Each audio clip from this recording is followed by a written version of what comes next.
Not the, no, I was going to say keep on the Borderlands, but that's not the right one. The Cerulean Hills quest. I think the Cerulean Hills quests are usually pretty good. There is another quest, which is quite challenging, which is the Swiped Signet. It is a relatively dangerous quest for many. And so I usually don't super recommend it, but I think it'll be fun to do. I'm going to grab 1 point of dodge just in case I take some hits I don't expect. Yeah, I'll go to Swipe Signet. Swipe Signet is a harder quest. It's got a lot of ranged characters and ranged monsters. You need to be very careful about your spell point consumption, so that sounds like a good one to kind of show off how to do. Dude, why didn't I get this on my fighter? Fiery Deadly 4 for level 6? Are you kidding me? What an item in the video game. I'm finally going to use my Bardic Inspiration for a little bit more money, because I actually do need the money now. Wand of Protection from Evil is great. And I'm going to buy some potions. I need 2 more potions here. One is Sonic Resistance, which I did not have. So resist Sonic. There's 1 Sonic Trap in this quest. And I'm also going to buy 5 potions of Cat's Grace. Actually, 20 potions of Cat's Grace. And some more Eagle Splendor. The reason why I'm buying Cat's Grace is because Cat's Grace gives Dexterity. And Dexterity increases my armor class and my reflex saves.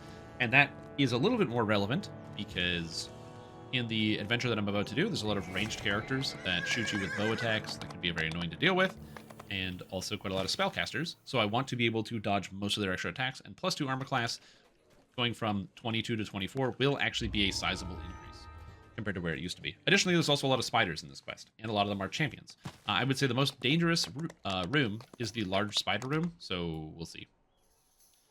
Hey, Strim, any chance you can promo me offer? Cambric in game, I'm doing quite a bit. Previously Cambridge, but died on R4 a couple days ago. Yeah, I can do that. Let me just do this quest.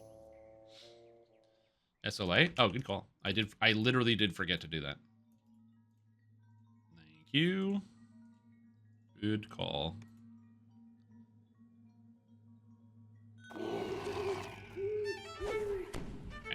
Let's get this done. Pick up this potion. Pick up this potion. Again, the monsters, there's like a bunch of acid traps and poison traps along here. So I want to avoid the acid.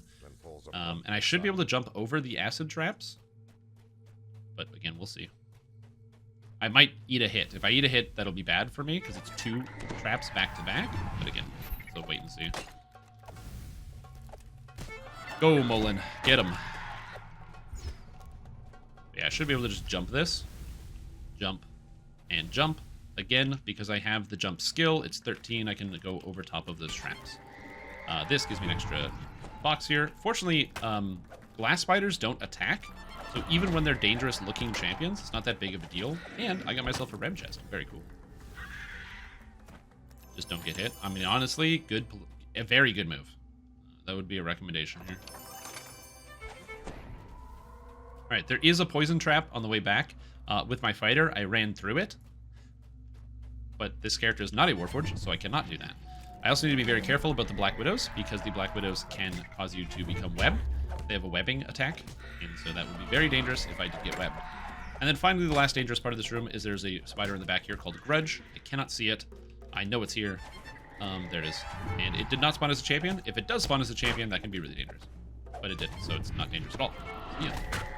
I think I also did Red Fang the Unruled, so I can probably also do Red Fang if you guys want to see how to do that without dealing with traps. The sewers echo with the noise. I did the poison room on my Warforged that was immune, but I think it would add more tension if I did it on this character that wasn't immune, don't you think? Jump the poison, and then same thing back here. Jump the acid. I gotta be very careful and pay attention. Jump the acid, jump the acid, jump the acid.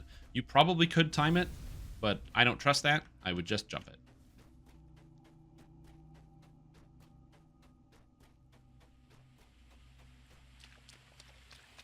Now, this one, if you AFK at the beginning of this quest, this door is now open, and there are tons of monsters right here that will kill you. So you have to be very careful, because they're all sneak monsters, so they have sneak attack, and they will just instantly destroy you. Alright, so this is why. There's a sonic trap here. It is right here. So I'm just going to use this staircase to jump over the trap, and by jump over, I mean run right into it. So I'm not going to do that. I'm going to use this pile of bricks to jump over it. very dangerous. Also, a whole bunch of very, very dangerous minions right here. Minions, monsters, things. This chest has a lot of treasure, or this quest has a lot of treasure chests, which is another reason why I'm doing it. Lots of loot. Go up here and kill all these Warforged.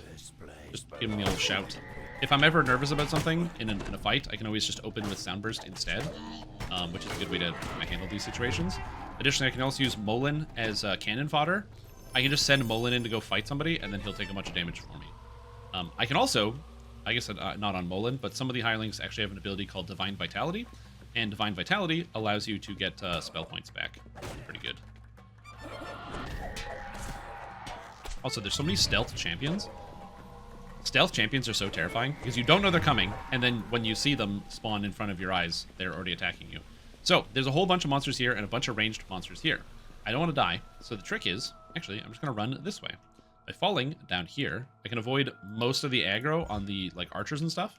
So I have to deal with like this human thug. It's not a big deal. He's dead. And all the archers aren't going to shoot me until I get to here. The only dangerous monster is the human apprentice. This thing casts Sleet Storm. If I get stuck in Sleet Storm, I die.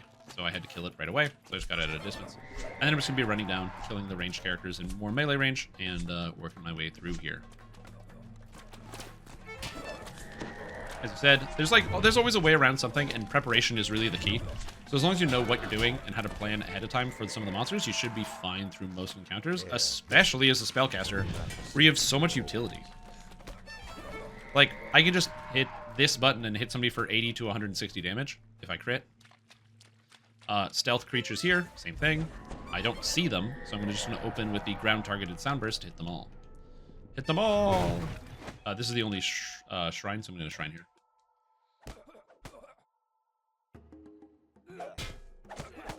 Hey! Get out of here! I was relaxing. Slicing blow?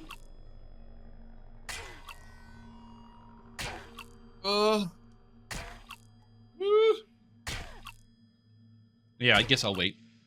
Fine. Slicing blow.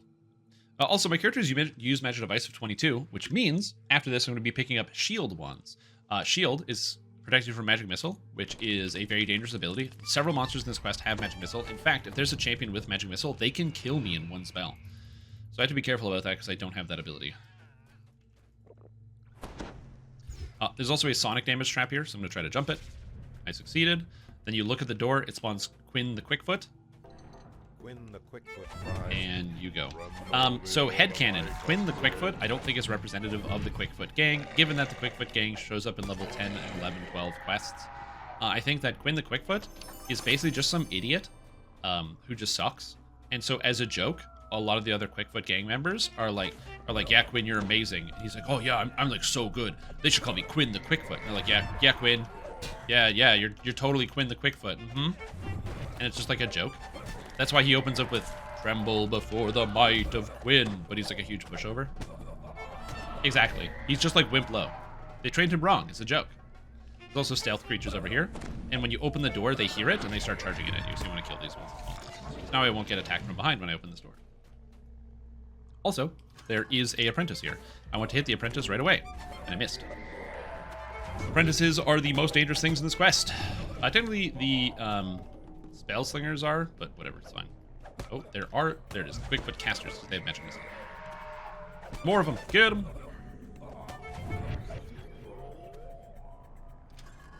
Got some more apprentices back here. I think I actually passed a thug. Yeah, the footpads are here. There's one more caster in this room, so I'm walking here. It's stealth. Just drop the, the soundburst. And we're all set. As I said, ground casting spells where you know there are enemy monsters is like so good to protect yourself, and I would definitely recommend it. Blightcaster, do creatures have immunity to piercing? No. In fact, heavy DR, great question. Did you know that spell physical damage is not subject to the damage reduction you would expect from DR? Which means even monsters that are heavily resistant to piercing, like zombies, take full damage from spell piercing because damage reduction only applies to attacks and not spells. It's the reason why Penetrating Blast from Warlock is extremely powerful, because, oh, Magical Sheltering? That's actually good. It's an upgrade. But yeah, it's the reason why warlocks take huge amounts of damage, and it's also the reason why golems take huge amounts of damage. Golems have... Oh, wow, this armor's cool. It's like green. I've never seen this model before. Never. It's like just random green scaled chainmail. That's cool. Anyway, golems also resist magic. The problem is the physical damage is not magical damage, so therefore they don't resist it. And because they resist magic but not physical damage, the damage you deal with piercing attacks is not affected by the DR adamantine, so piercing damage does full damage to golems and completely annihilates everything. Do all Blightcasters focus on piercing? No, the piercing spells are more single target. So while they have no saving throw, you're limited to single target, and that's a bit of a harder sell. Anyway, I'm going to grab Lightning Strike here and kind of go along with that. Alright, so now I think it's a good time to go do this quest chain. This should take me to level 6. I think it won't increase with negative MRR. Correct. You have to use... You actually can increase it. You just need to use Dust. You need to reduce PRR.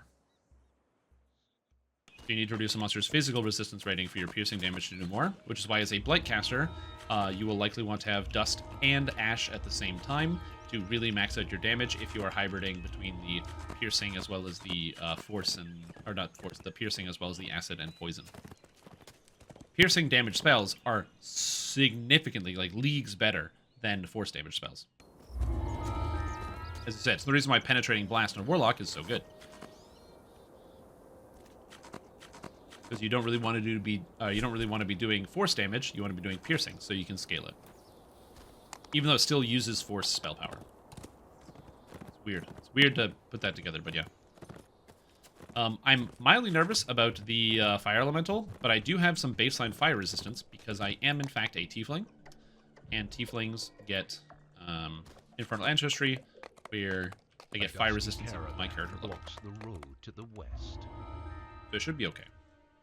Physical spell crit from Blightcasters also apply to force damage. I didn't know for future meme builds. Yes, it does.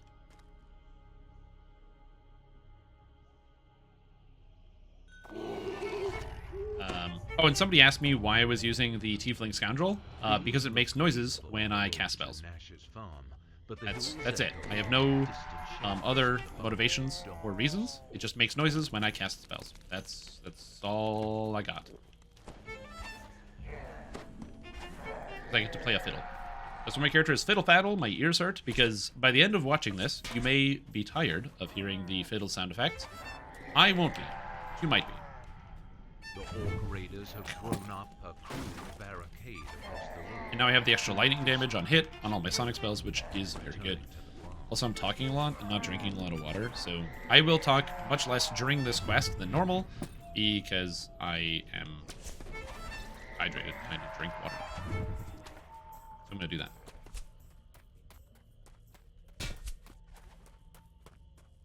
Yeah, the opening of this series starts with me explaining the process of using a Lesser Heart of Wood to change iconics. So that way, if people don't know how to do that, they'll be able to see that right away. And then also explaining that even though I did that, I will not be using Fiendish Arpeggio, which is one of the huge benefits for playing as a Tiefling Scoundrel, because I don't recommend doing it for the purposes of this. Just play a regular Tiefling. If you're watching this and you're like, man, I don't know what to do, just play a regular Tiefling. It is exactly the same as this. Are there any racial difference between Tiefling and Tiefling Scoundrel? Yes, Tiefling Scoundrels get an ability called Fiendish Arpeggio, which is a fire and sonic damage over time that is extremely powerful.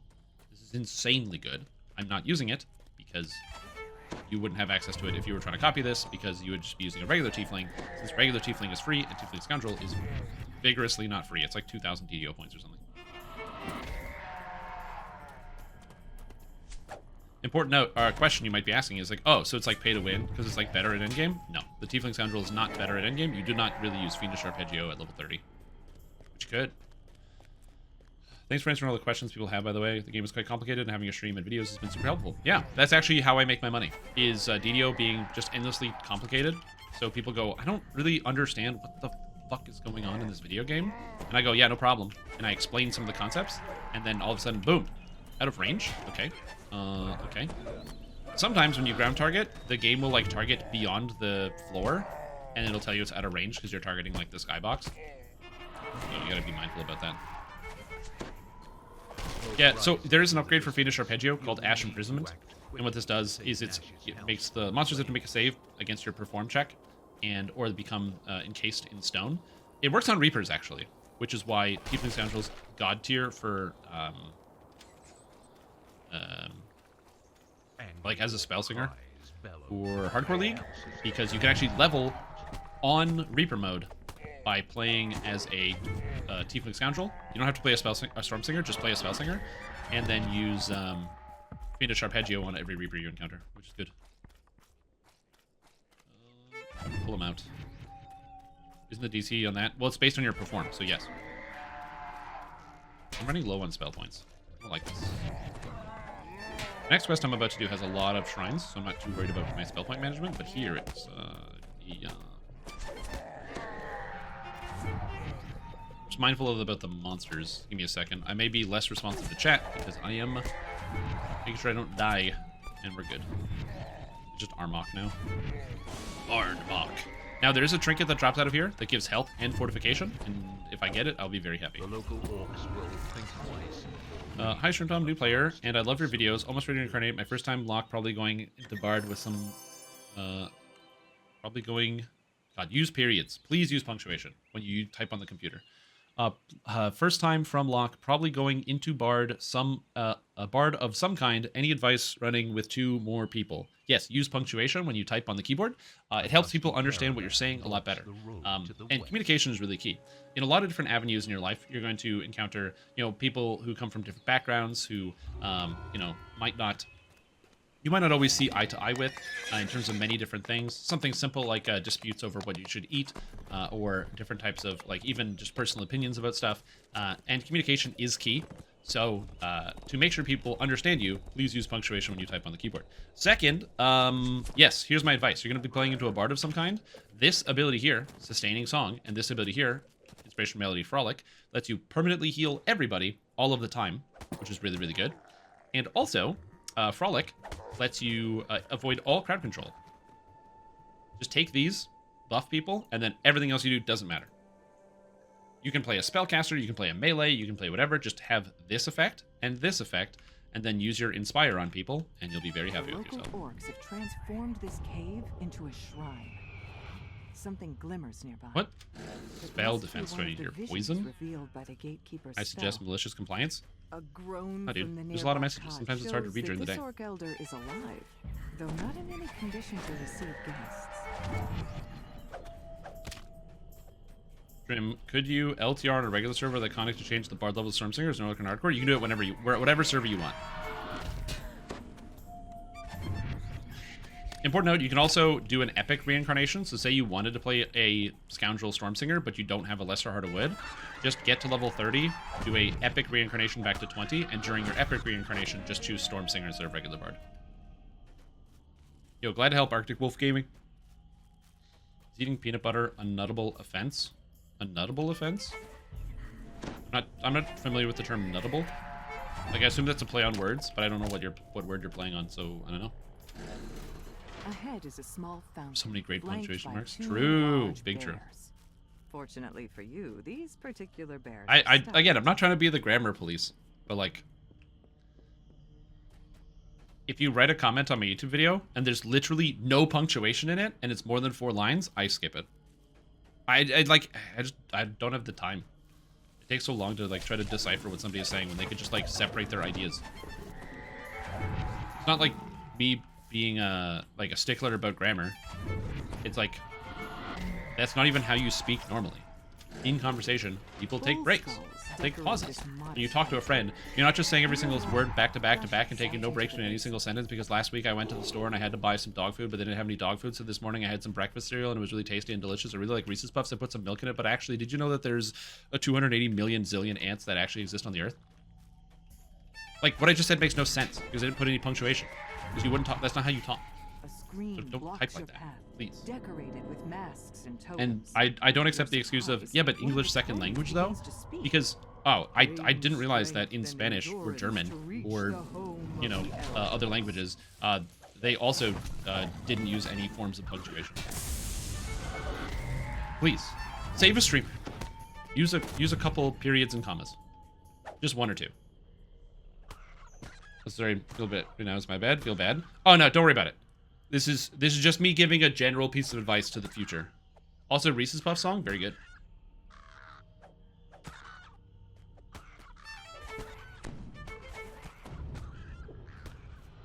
Why waste time, say loud word when few word do trick?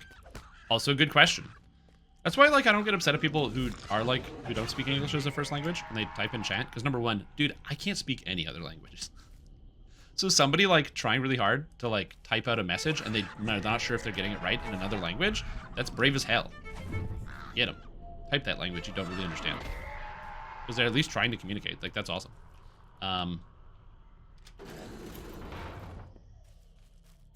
Yeah, don't feel bad. This is just a lesson for future, that's all. It seems that the final Also, thank you for helping me fill up some airtime, because there's not a lot to say in this quest other than I am fighting the monsters, so you need something to talk about. Just the magic of live streaming. That, Dungeons & Dragons Online is cool.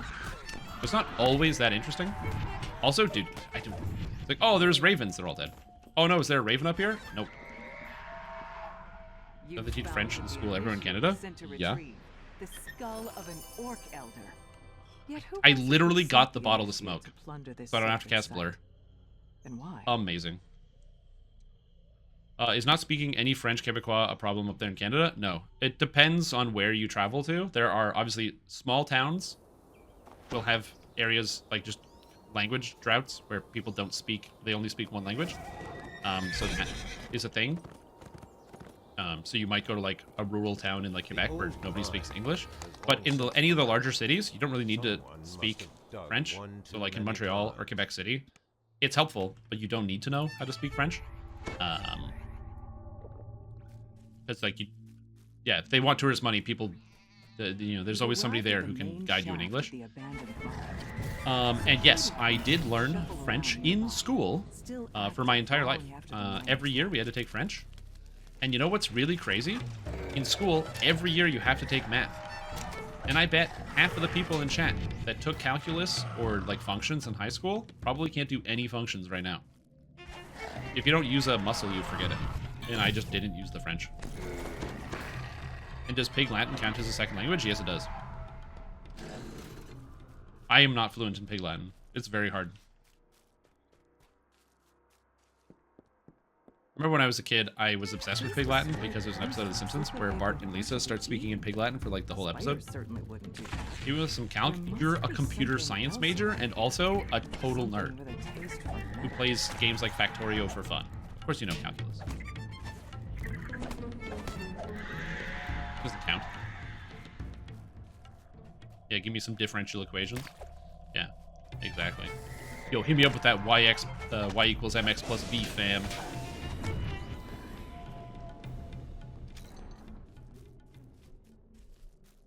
Alright, so last time I did this, I fought these golems because the golems drop a chest and you get XP for fighting them. This is a bad idea for me to do because I do half damage with Sonic. But you'll see very quickly that it doesn't really matter that much, because even though I do half damage with Sonic, it's still like enough. It's like 40 damage a strike. And so even at half, they're still taking good damage. Yeah, it's like, it's just good enough damage, who cares?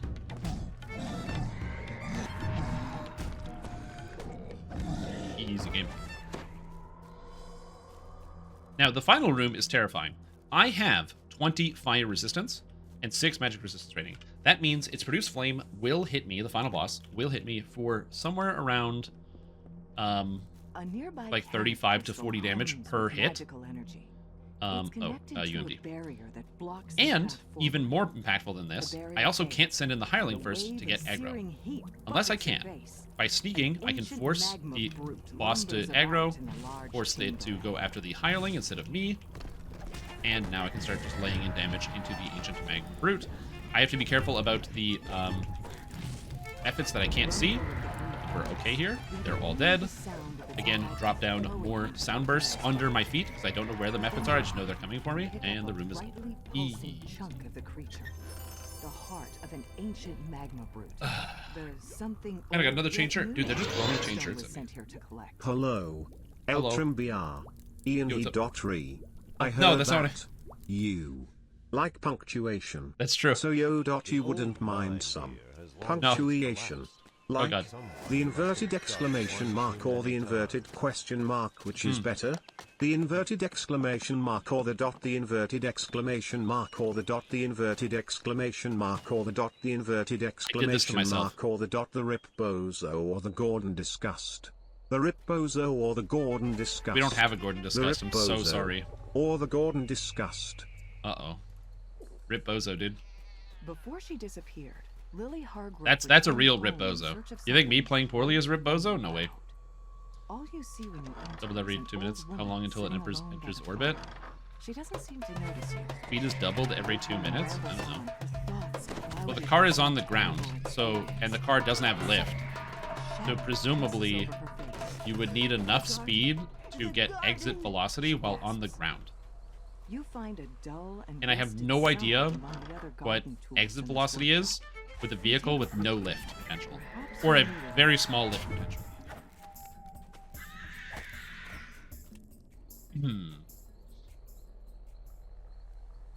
Damn. I was really hoping I would have enough search so I didn't have to do the long part of this, but it looks like I have to do the long part of this. Which is finding all the crests. And I do not remember where to find all the crests. So Vision of the Past, that's not a crest.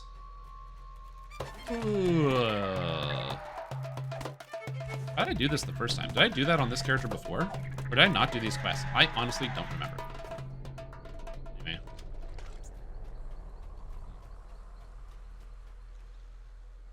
Oh, see it there. And why didn't it display? That's weird. Alright, looking for crests here. There's no crest here, so I guess you're going to see the full playthrough of this quest. There is a trap on a chest upstairs, but you don't actually have to do that, so it's fine. Where are the crests? That means both of them are on this side of the house, which is cool.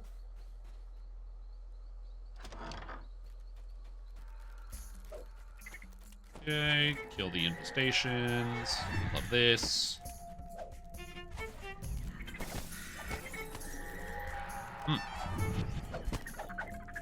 Yeah, I don't know, that's very strange. If the Earth moves as fast as the car will never take off. Well, will the car ever take off? If the Earth moves as fast as the car. Well, the car gets faster, not the Earth, right? The car is going 5 miles per hour, and then there's no implication that because the car is going 5 miles per hour that the Earth is also going to increase in speed.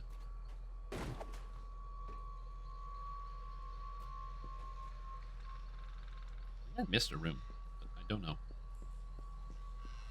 What if they both get faster at the same rate? Well, if the Earth gets faster, then eventually it will leave orbit anyway. Again, there's a trap somewhere in here, but I need the crest. Okay, I missed a crest somewhere, and I don't know where. Answer, everyone on Earth dies? Oh, okay, good. Good to know. Huh. I am stumped by this quest. I can't figure out what I missed. I will figure it out eventually, but I currently do not know. Well, I'm just going to walk around and hit backspace until I eventually find the crest or realize where it is that I'm missing. And eventually I will find it. Is it in the water? Did I miss it there? No, it's not in here. Did I miss it somewhere in here? I don't think so. We're good. I'm going to get rid of the clutter so I can see a little bit better. Crest is not there. It's not here. There's nothing else glowing. Oh, it was back here. I didn't know the crest could spawn here. That's cool. Look at that. I learned something today. I did not know the crest could spawn there. You attempt to pry Here we open go. the door, 1 but it and 2. refuses to Do these little budge. puzzles. You reason that unlocking the mechanisms on the walls will allow the door to open. I'm so glad you don't have to do like multiple of these puzzles, like in the later things where it's like three of them in a row. I don't mind the Simon Says puzzles, but You hear if you are doing one quests last solo and you have to do somber many of them note back to back, it gets as the annoying. door creaks open. You emerge into the Right. hot Now I can air. kill all the monsters in these rooms. On the back Important note about doing this. So scarecrows have spell resistance. It's one of the few parts that makes using Soundburst difficult. Because they have spell resistance, it means that Soundburst doesn't actually affect them at all because it is subject to struck spell by a resistance. headache as a cold Unfortunate, wind even the damage sounds around you. Come here, Lily. There is a shrine here, but I don't really need it. I'm going to You eat more hear the potions ghostly and voice rebuff again. before the final room. Almost there, Lily. This, I'm get this waking going. under a Lily casts gentle Sonic spells, so my Sonic absorption Lily's is not that family bad. turns And while in the character's surprise to monologue, see their estranged or the daughter. Sonic resist is They important here. notice that While the character's something monologue, about I'm her drinking seems some water. wrong. Unhinged, even. Am I doing Heroic Saltmarsh? No. Briar Heroic screams Saltmarsh as on the Elite bird is so descends dangerous, upon this character is Rosemary going to and die Sage. 100% to whatever is in there. Your songs are mine now, Rose. I don't even recommend people do Heroic Saltmarsh in general. I think it's too hard. But yeah, this character is going to die absolutely. From Elite Bullywugs are capable of doing 176 damage When the vision fades, with Produce Flame. an incorporeal on Elite. figure appears before 176. So jealous, Lily. What am I supposed to do about that? You want my songs? With fire resistance and magic resistance rating and everything I have, Lunges toward it's not enough.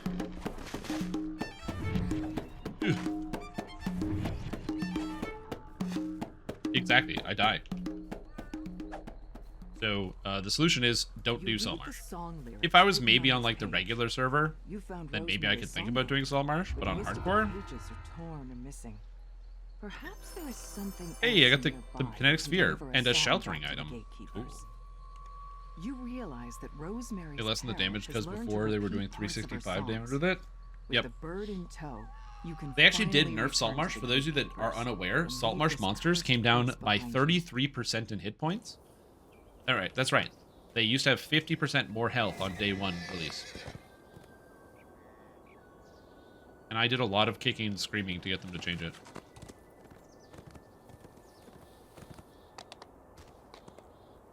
And it's still too high. But what are you gonna do? Drink some water. Actually, what I'm gonna do is drink more water. Now this is dangerous because there are some robots in here, and the robots hit quite hard. The packs of monsters are going to be no problem for this character because I'm very good at dealing with packs of monsters. Robots are a little bit more complicated. Like this pack? Oh no, it's a bunch of dead birds. Not a big deal. By the telltale scent Cats? of blood. Oh no, it's a bunch of dead cats. Well, I guess I'm alive. Not a big deal. Fire pot. But also Splinter Bolt they cast also hits just as hard. Yep. I wasn't using Soundburst. I'm just going to cast an extra Soundburst to make sure I can get enough damage down on these. There we go. Good. Do you have a fun Ranger build to suggest? Yeah. Tempest Ranger, 2-weapon fighter. Love it. Big fan. I played a really garbage charisma-based Tempest Ranger on a previous hardcore league because that's I put it up to a poll and that's what people in chat voted for. So it was pretty fun. But that being said, you don't have to play charisma based. Just any Tempest Ranger is good. Strength based, Dex based, Wisdom based, doesn't matter. It's all good. Tempest Ranger is very fun. If you need something to play, I cannot recommend Tempest Ranger enough. It's so entertaining. Alright, so there are scary monsters right here. These things double hit. How do you bypass them? You literally run past. I'm a spellcaster. I don't want to deal with getting hit by something like that, so I'm just going to run away. What are they going to do? Chase me? The answer is no. They can't get down the stairs. These things, same problem. Do not get into melee range, especially with the Beast Battlelord that takes half damage from everything and is immune to Sunburst. You hear that attack? Oh, shit. Did that just happen? Well, okay, so I got to be really careful about this. Because these things don't attack once, they go 1-2. So I gotta be really careful. Unless this is broken and doesn't know where I am. Oh. It's fun. It was a good bug. If you're playing on the regular servers, there are no Beast Battlelords that take half damage from everything and are immune to crowd control. So you can just, not deal with this, but I have to deal with that. Hey, Aramid, what are you doing? I am currently playing as a solo bard. to host a video series called Solo Bard Guided Playthrough to teach people how to get through the game as a Spellsinger by themselves. So let's just say you don't have anybody to play with at a certain moment, or, you know, you just play at weird hours. Somebody works night shift or something. I don't know. Some people, or you're European, or in an Asian country, and the time zones just don't work out as well. So I can help a few people get some tips and tricks. Collapses into a heap, and sparks of electricity jump How into the does nearby Tempest moon-carved Ranger stones. fare soloing? The early game is a little bit slower because you're pretty much all single target, unless you take Whirlwind Attack, which I would definitely recommend nowadays. And then once you get Dance of Death at level 12, you become an AoE god and can kill everything with ease. It seems to glow with a faint inner light. Since I actually cast the Blur spell, I can use the Corroded Iron figurine for +2 armor class. Now to return to the gatekeepers and tell them what Wait for Dark happened. Hunter and you can play Better Tempest. Also wait for Dark Hunter and you can play Better Tempest.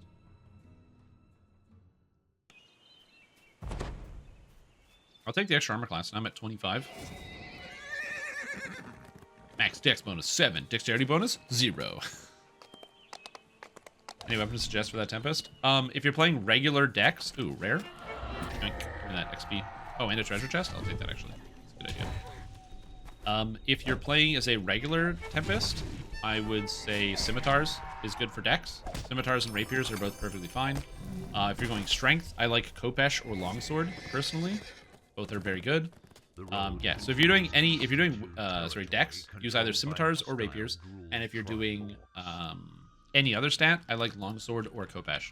Longsword and Khopesh are mathematically the same damage, because you either take Khopesh Proficiency or Knight's Training, and they have exactly the same stats.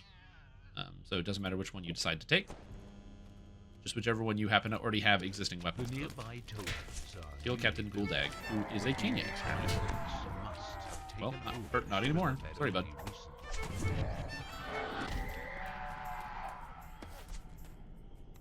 There's a cleric here.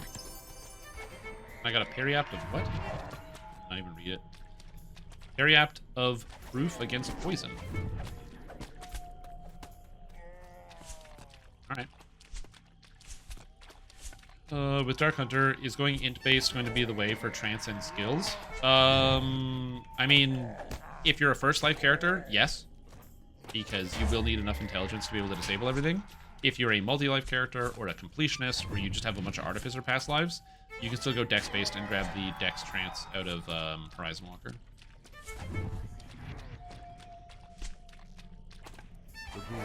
I would recommend on a Dark Hunter, just start with a minimum of 14 intelligence. Just so you have enough skills to take everything, as well as like enough base stats to do everything. Somewhere atop the smaller island. Yeah. Another problem is they don't get any bonuses to disable device or open lock anywhere in their trees. So there's not like a skill bonus. Or like a mechanic can get Battlelord. Or like these nuts. It's not like a mechanic who has a bonus to their skills from the tree, where it'll be like, oh, bonus to disable device and open lock or something. As an enhancement you can take. You don't get any of that on Dark Hunter, so you're entirely reliant on items and a high level of Thieves' Tools. You mindful about that. Hey, what's up, Skoonan? How are you? Monsters here, so you hit them with the old... Oh, the wolves spawn in afterwards. I actually didn't know that. I thought they were already there. I didn't realize they spawned in. And drop the spell straight down. There's a shrine in this area, so I'm in no capacity concerned about my spell point consumption. Also, you're going to notice the lightning strikes are going off all the time, which is why I put the point into that enhancement, because it does add a lot of extra damage. Especially in the leveling process. Maybe not at endgame, but damn is it good now. Have you been playing your dwarf? Your dwarf fighter with a shield with a dwarven war axe? Also, important note, I forgot to mention this. Dwarven war axe is an exotic weapon, and exotic weapons are rare. They're harder to come by. You can buy a basic one just at any weapon shop in town. You can just buy like a non-magical one. And if you want to buy a magical one, the auction house is a great place to go because people post weapons all over the auction house all the time. That's just trading between other players. What a shrine. Seems good. Beck stab at the Strimtom. I saw your video on new archetypes, wondering if you think there will be a strong new bow build. If a strong new bow build would be possible with Dark Hunter. So, my answer is no, because Dark Hunters literally don't even get Arcane Archer, so it's a way worse bow build. because Dark Hunters don't get Arcane Archer. And Arcane Archer is like the range thing. That gives you paralyzing arrows. That gives you returning arrows. That gives you a ton of extra damage for leveling.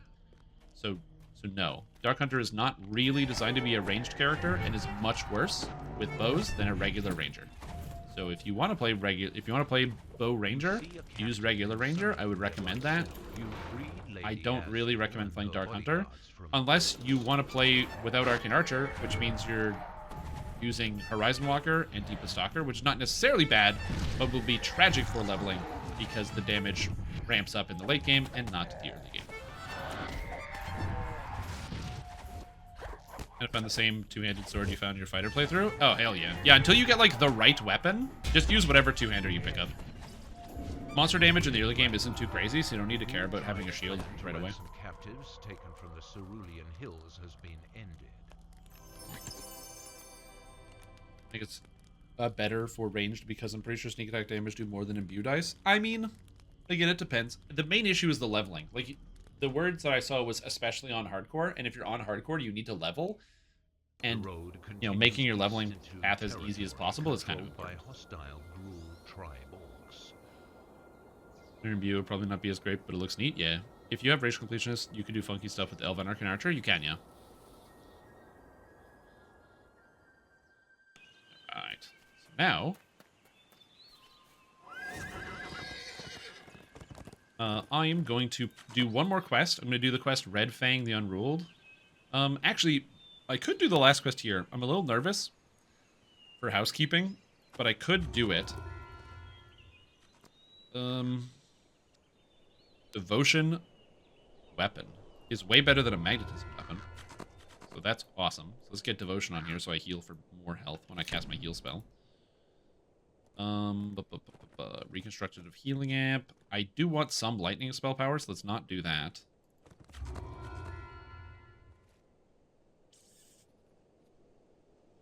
Yeah, I don't really want any of this, but I will take the cloak for selling. I'll do housekeeping, why not? Housekeeping's a little dangerous, but it should be okay. I love your first monk a little bit at level 12. And I thought previously Barb is immortal, now running staff monk is half. Dude, the heal? It's so good. The heal is so satisfying. It's why people will be like, yeah, I don't know about staff monk. I don't know. I don't know. But then you get to 12 and you press shadows cannot exist without light. And you're like, oh, monk. Oh, monk. Yeah.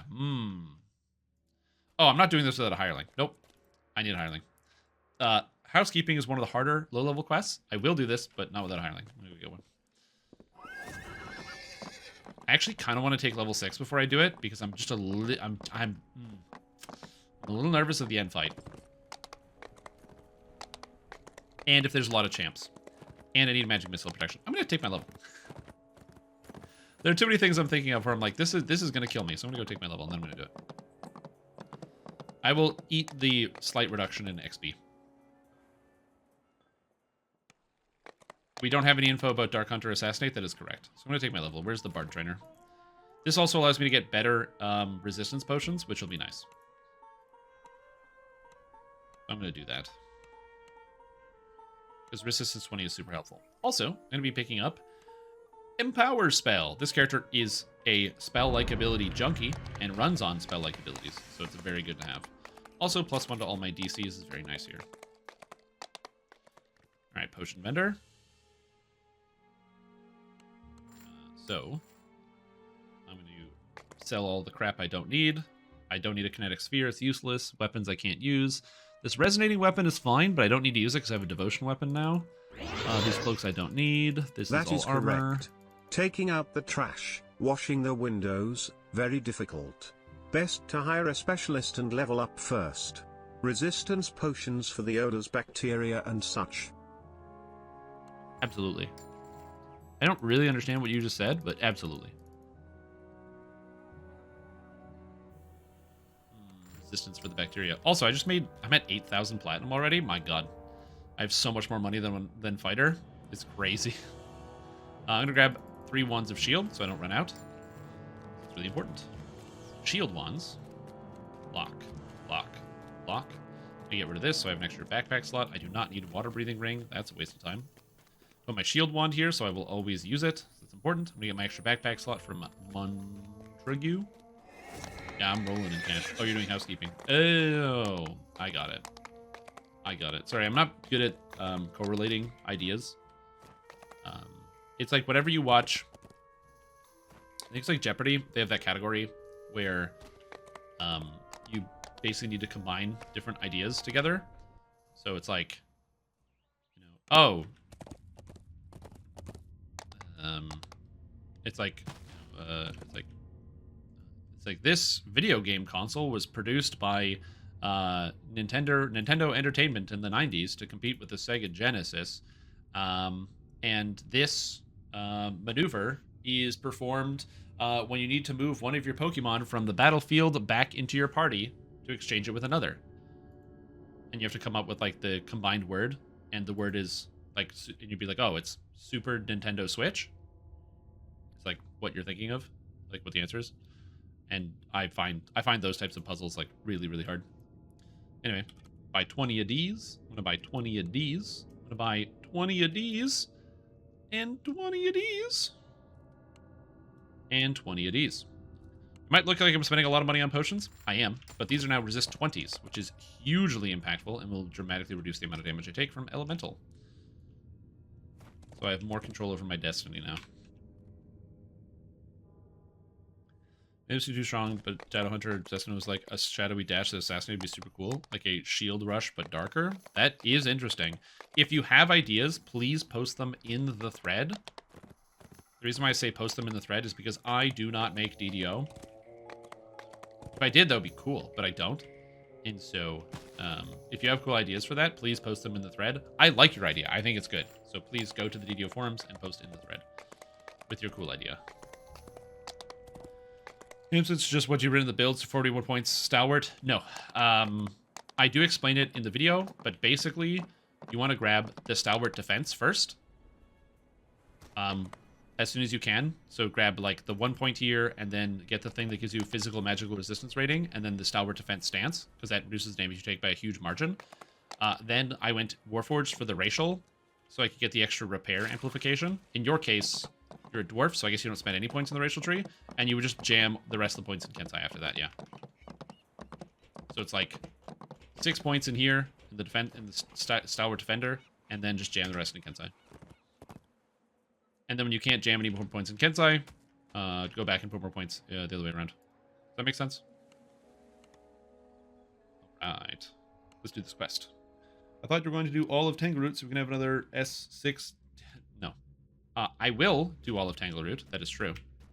As you step inside the hut, But, you suddenly feel disoriented. these potions are going to help me while I work my way to getting to Tangleroot. I'm not at Tangleroot Gorge yet, man. I'm working on it. One of the hags Okay, what do I need? notices I your need presence. lightning resist for sure. Would you look at that? I More need adventure. fire resist for I don't sure. remember ordering I need food. cold resist for sure, and I think I need acid resist. And Another you know what? I hag don't know if I need responds. Sonic. I'm just gonna drink all of them. Stop thinking with your gut, I don't know. Beatrice. They brought us another set of ritual No idea. reagents. Just what we There you go. needed. I have shield. What So my armor class is now 29, a little bit higher than before. So I feel Says pretty good about that. luck had nothing My to do with it. spell powers are Plans all right. and I have a plans reasonable amount of suggest Sonic, so it's not one too bad set there. for us, And I have some another spell for crit. our I have patron. 16 positive, Cadence, which is good when I need to Says heal. I can just be like, Beatrice. boop. tell me I can now what heal you for think 54 this because I have time. Empower on my Cure Light. I know I have Empower and on Sonic Blast and Shout, so this is 118 spell power, plus 150 from Maximize, plus 75 from Empower, is 225 extra, which brings me around 340 spell power. So my Shout does 4.3 times more damage than the base, which is nice. It's very good. Oh, look, more flies. All right, so stuck in the jam. usually I Welcome would do to hell, Thel. idiots. The problem is, this is Hardcore League, and the Hezru in there is very dangerous. So instead, we're going to be doing Lily. There has to be And then you tell her that she killed her own family. I'd like you to meet my family. I know I can count on them to cheer me up when things get tough. And this is what I was worried about, is the whiffs and their damage that they would deal. But apparently they're not doing anything. Their gargoyles are not dangerous, so I can just stun these guys and kill them. And then it's the spiders and the wraiths are also what I was worried about. The wraiths are immune to stuns, so I can't crowd control them at all. Lily asks nonchalantly. And the spiders can web you constantly, which is another reason why I have armor class as well as reflex saves. I do not wish to get webbed. I can't break out of it well. I don't think they do a lot of damage, but I just want to avoid that possibility as well. Lily is also the fastest way to go, and then Wraiths is the last wave. So, oh, con damage as well. That's a big problem. The real Wraiths. Drink your potions, Strimtom. Unfortunately, I have a cleric with me, and the cleric is running around doing something, which is important. And now when we fall down here, it's not bad, because then I just have to kill Denial, which apparently my hireling went down and just activated. So Denial is gone. That's it. And I can just jump in this portal. I don't actually have to fight any of the other monsters in the room, and now we're at the final boss fight. Not bad. This has to be a dream, right? So the anti-drinking social campaigns. D&D is so bad for all the anti-drinking social campaigns. I don't know what you mean by that. The less sense it makes, says Lily. I Why do you feel more real than the rest of us? can't imagine that D&D would sell itself as, you know, being anti-drinking, because unless I'm really misunderstanding what you said or what you're saying, because the basis for most adventures starts in a tavern. Like that is like the core foundation of how people find adventures in D&D is going to the tavern. Here you have to kill this one first. You have to kill Condescending Cadence first. So always kill Cadence, then you kill Beatrice, and then you kill the last one.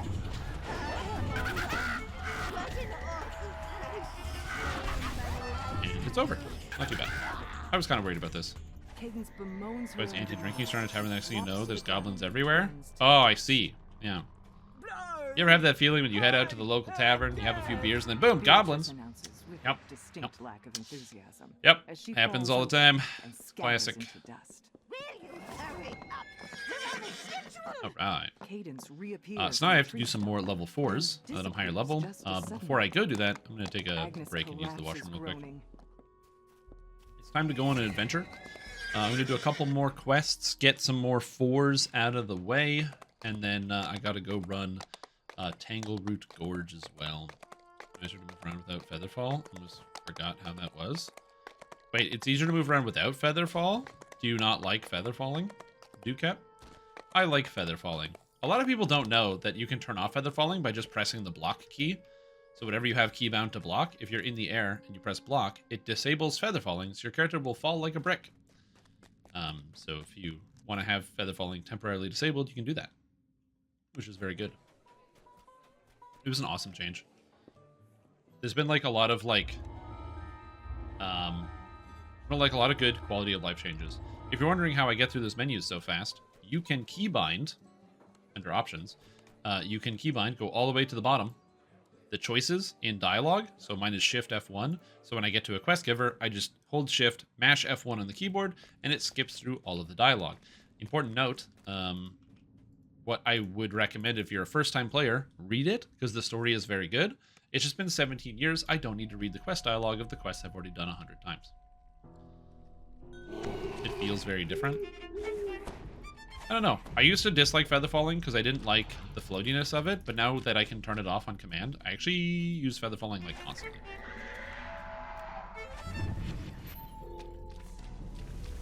$128 damage. Like 181 with a save. It feels good. God damn. Anyway, you're gonna notice I'm gonna start blowing through quests now. Which, because I'm a bard, I can just kind of do that now. I have great healing, good single target, good AoE. The more monsters are together, the better. The faster I can get through quests. I stun everything. It's a good experience, I gotta say. Playing spellcasters feel good. So I will be doing things that might seem like it's more risky play, but this is, I promise you, not in any more risk. I'm not almost always going to be in like zero risk or less. Good way to put that.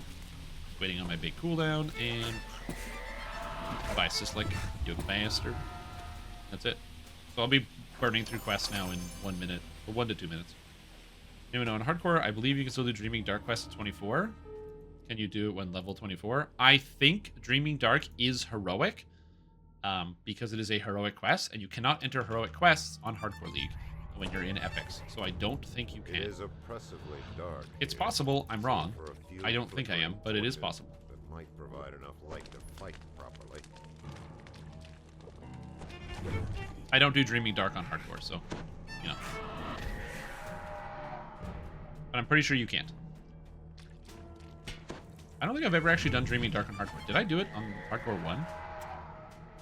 I might have. A lot of people do farm out Dreaming Dark for Iron Stones. They'll farm out that bad boy. I do want this treasure chest, so I am going to kill the monsters here.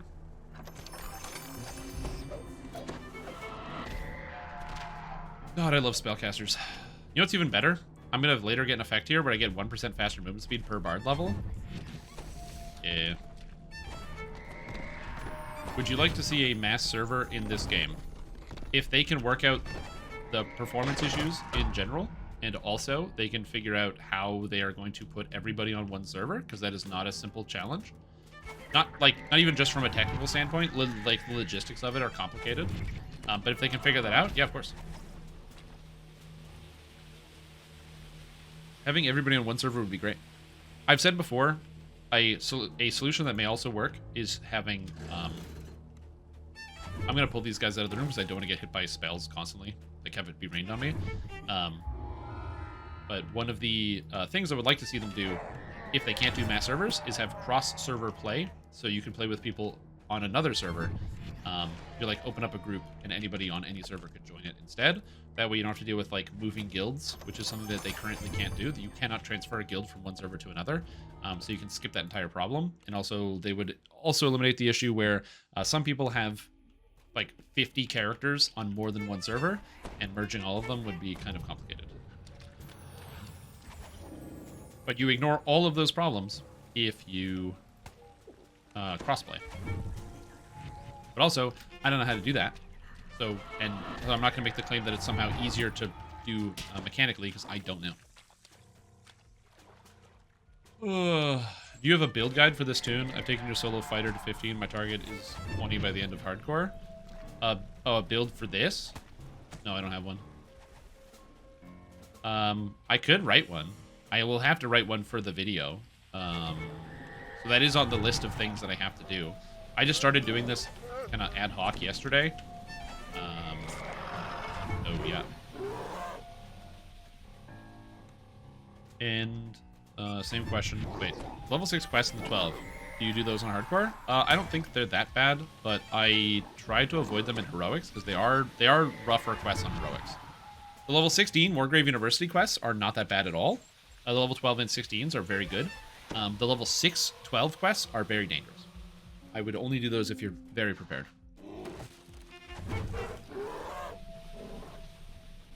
But yeah, I will put one together for this. I just don't have one yet to answer your question. Get out of here. Does that solving lag is hard? If you shut the servers down, there's no lag. Also true, yeah. If you delete most spells and effects from the game, also no lag. Good old roll of 1. Love that.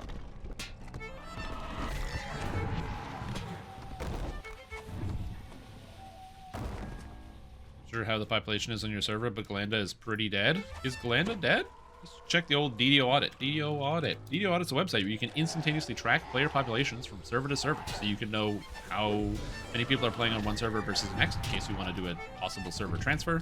So you can get all access to that information. Let's see the old server population chart. Servers overview. Galanda is on the lower end of the population, so let's just go here. So we've got hardcore number 1. We got Argoness and others down here, with Galanda down close to the bottom near Caneth.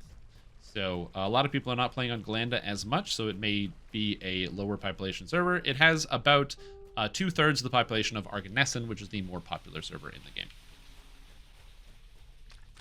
Galanda has players with dead LFMs. There are a lot of private groups.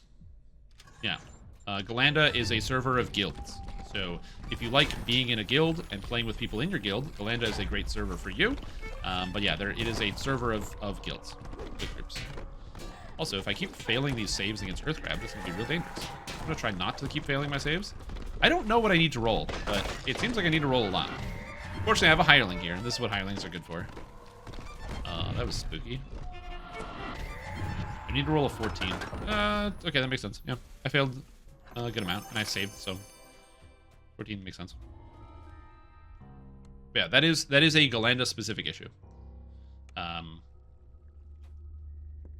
don't know how you solve it, but good luck. I'm gonna go right here. There's no spellcasters in this room or the next room. What is it? Ogre Magi or Ogre Shaman? That's not a big deal. Give me those remnants because I need more of them.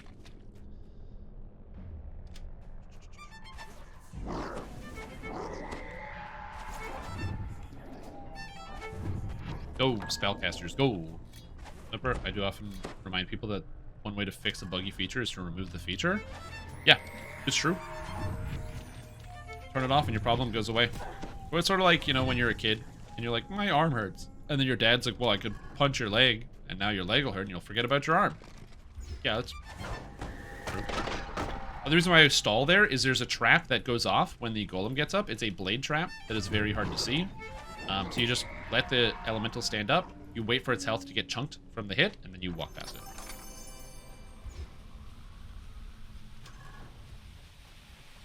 Also, jump up on here, and then run forward. Don't jump. If you just run, your character will go over the gap, and you won't fall in. If you jump, you can fall in, and if you fall in, you get hit by the double trap, and you basically just die.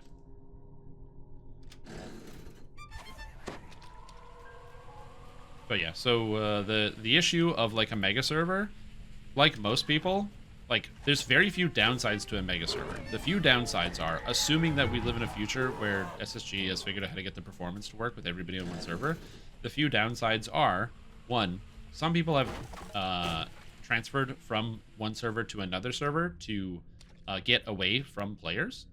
There are some groups of people on different places that are a little bit more well-known for their propensity to harass others. And so that is, you know, just a thing.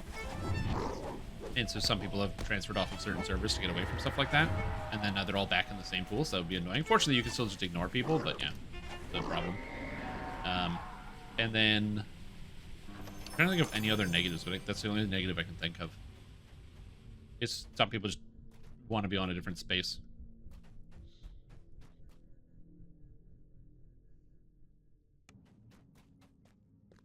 Don't tell me, doctor, I can't feel my legs. Doctor, that's because you have no arms? Yep, exactly.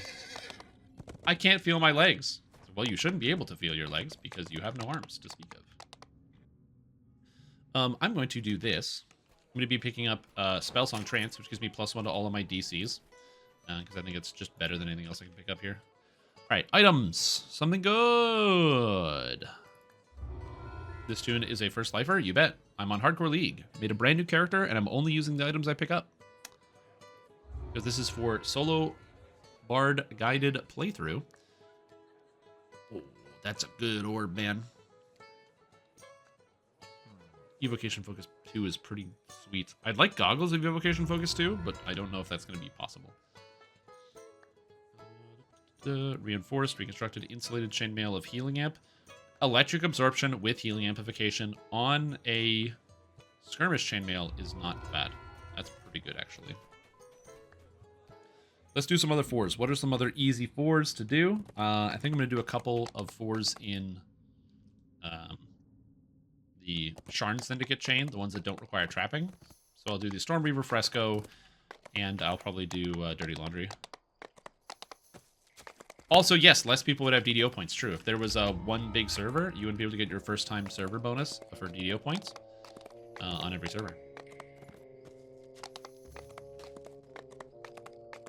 They change character names? True, yep. It is a problem. Like I said, there are some people that will go to such lengths as, you know, you hit them on the ignore list so that you can't see them anymore, and then they will make new characters, and then delete characters and make new characters to continue to harass individuals. It's a magical world we live in. If you could ignore accounts, then that wouldn't be an issue, but DDO does not have that type of accounting like software. It's not connected that way. And also the similar problem of, and you might be like, yeah, but if it's on a different server, doesn't it stop the problem? Can't people just do that, like, go to another server? And the answer is yes, you can do that. However, there's the fun fact of going to another server means you have to log out of the game entirely and then re-log back in, and that's too much work for a lot of people, and they don't want to do it.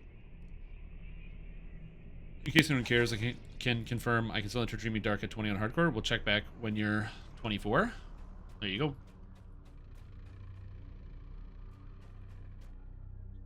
Now we just wait. This is not a lot of XP, is it? I do want to be able to get some more XP. I just hate the 4s. You have, like... I'm going to do Irestone Inlet. I could do Fresh in the Air if I wanted. I could also just do Proof is in the Poison to assert dominance. Proof is in the Poison, eh?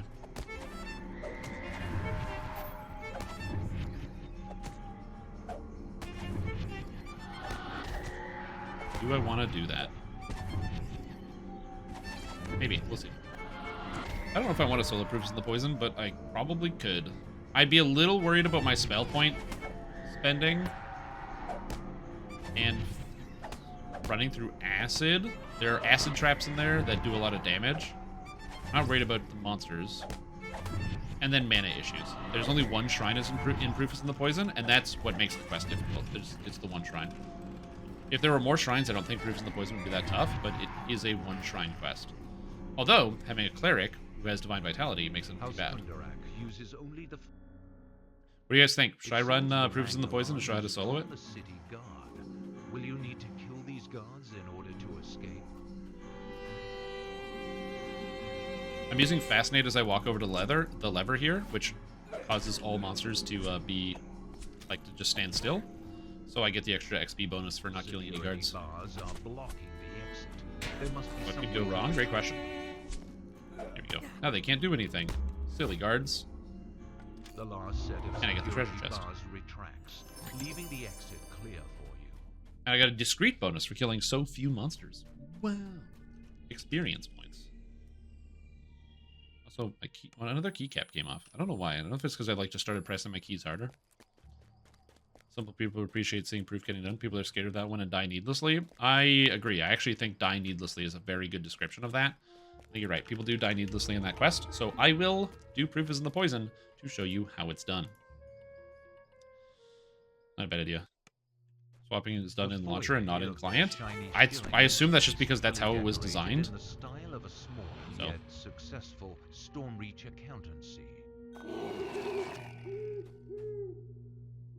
Yeah, it should be able to just kind of run through that quest. I'll probably need to buy a couple things, but no, fine. My leg! Bro, I hit you with a spell. Why are you screaming about your leg, man? I hit him with, magic. And he's like, oh, my leg! I didn't shout at your leg, okay? I use Cold because these spell slingers in here do actually cast, Snowball Swarm. So protecting yourself against Snowball Swarm is a good idea. This one here. Let's get this. Yeah, we'll do Proof is in the Poison. I think it's a fun idea.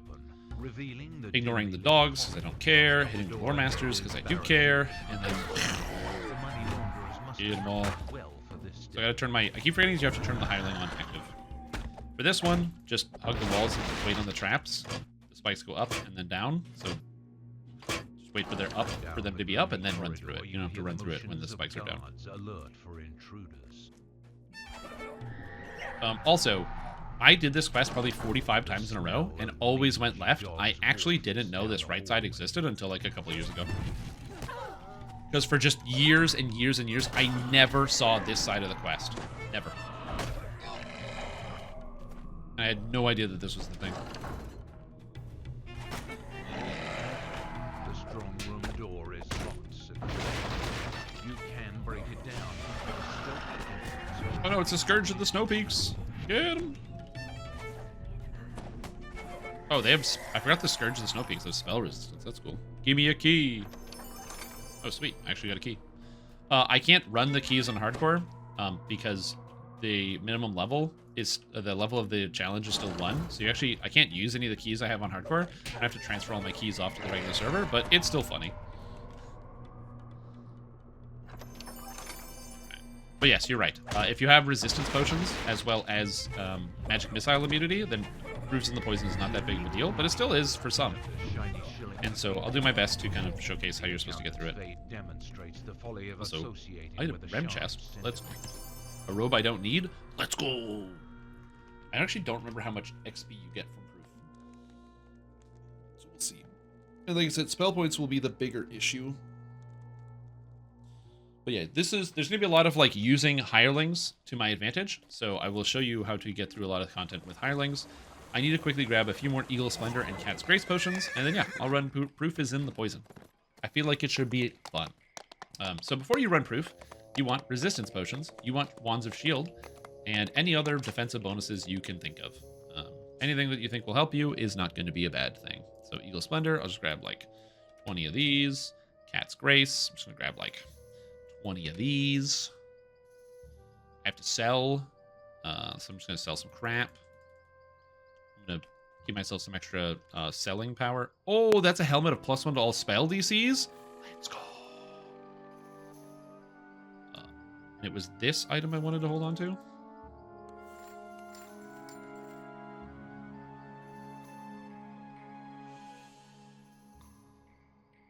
These. Good. +1 to all spell DCs is great. Look at that. So now my Sonic Blast is 23, goes up to 24. And Shout, that is a level 4 spell, I think. So that gives me a 27 on Shout. Not bad. Alright, proof is in the poison. Let's go. Yeah, magic missile protection is huge because of the quick foot casters. Alright, so I'm going to get my buffs up. Make sure my character's doing good. Drink a potion.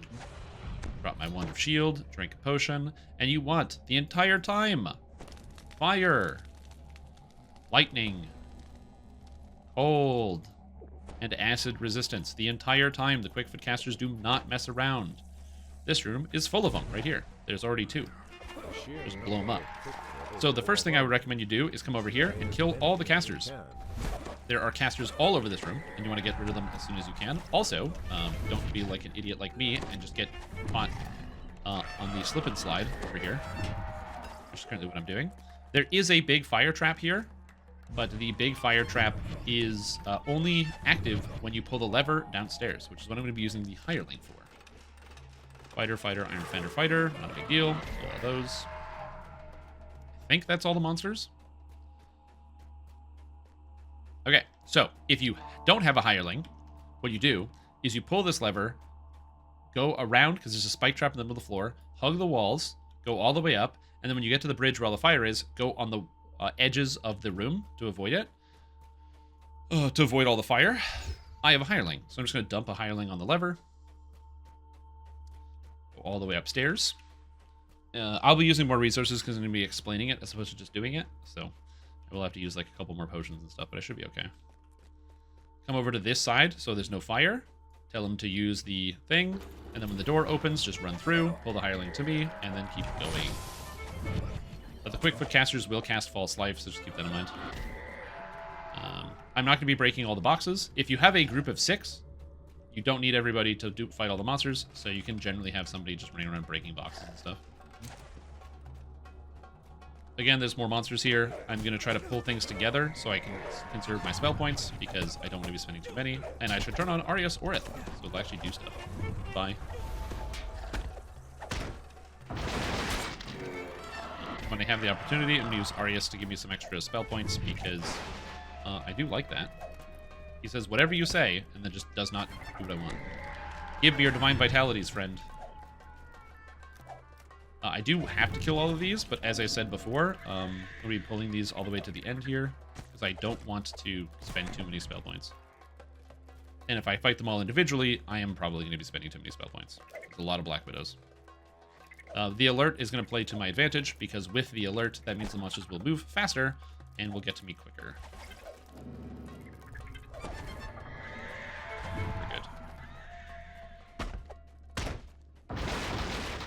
And again, resources are a dangerous game because I want to make sure I don't run out of spell points, because running out of spell points would be very bad. So I need to make sure I am doing as much as I can. So another reason why I run backwards is so I can keep track of how many monsters are on me.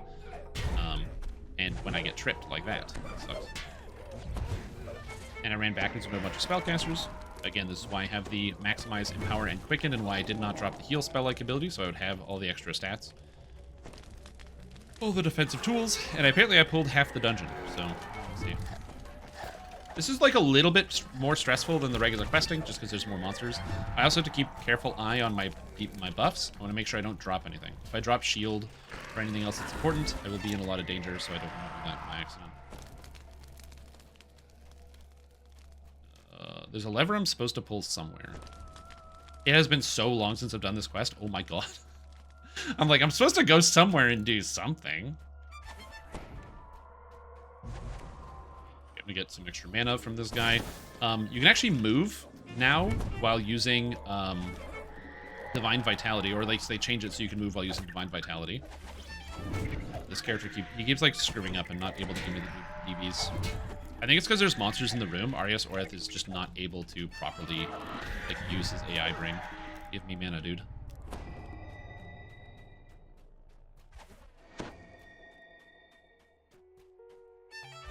I don't know where the monsters are, so I'm just gonna hit the AoE here.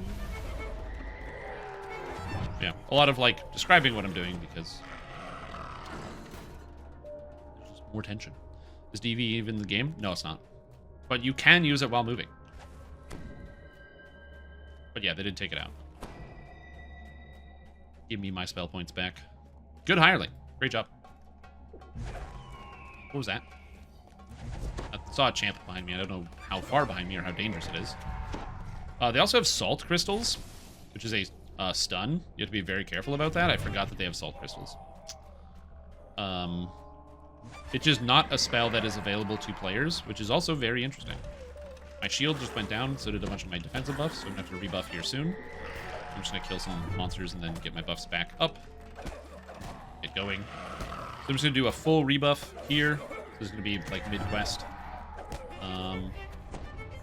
So I'm going to be using Arias Oreth to give me some mana back while I do this. He has a lot of Divine Vitalities. That's good. Is salt crystals like pocket sand? Pocket sand.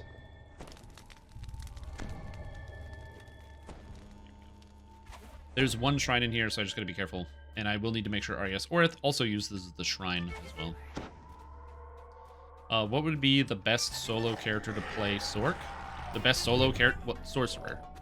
I'm not sure how to answer that question, but the best solo character to play Sorcerer would be the Sorcerer class, because if you play another class, you're not a Sorcerer. Again, I really don't know how else to answer that question, so I apologize. But yeah. Wizard would be a bad solo sorcerer, so would Bard. Because those classes are not the sorcerer class. So yeah, pick sorcerer for sure. Alright, now once I grab this cold key, there's going to be traps spewing down. Don't get hit. These are real traps, and they really hurt. It's not like the joke acid traps in the Waterworks. They actually do a real amount of damage. You gotta be careful about that one. Classic Dale Gribble with the pocket sand. What a good move. Also, it's getting dark in here, so I gotta turn on the lights. Which I can do from my phone. Because I'm a millennial, and I do everything from my phone. Doo-doo-doo. I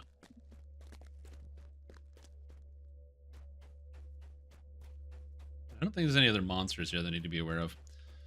Okay, so this room has monsters up top and monsters on bottom. I'm going to jump up here, aim up with my shout to kill some of the monsters, and then just run all the way through so I don't have to deal with the acid that's there. There's also tons of monsters here. I just don't see them right now because they're invisible. Having spot in this quest is quite helpful. So if you have like a spot item where you actually have the skill spot to see the monsters ahead of time is a very good idea. I don't have that.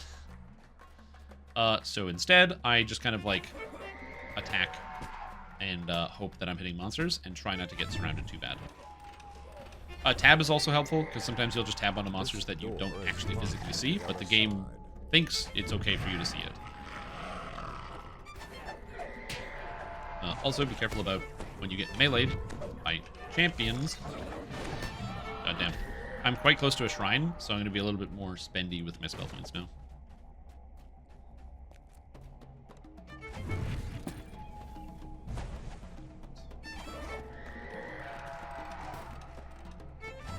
That's not too bad. Not too bad. This is the one shrine. So this is like the halfway point. So again, yeah, just like run around, kill the monsters. Trying to kill as many Quickfoots as I can. Obviously, the Quickfoots are stealth because they are bandits. They're thieves. All about getting in and out without getting noticed, so it makes sense. Once I grab the key, a bunch of acid traps are going to spawn. Same thing, very dangerous. You just want to be careful about getting through this section.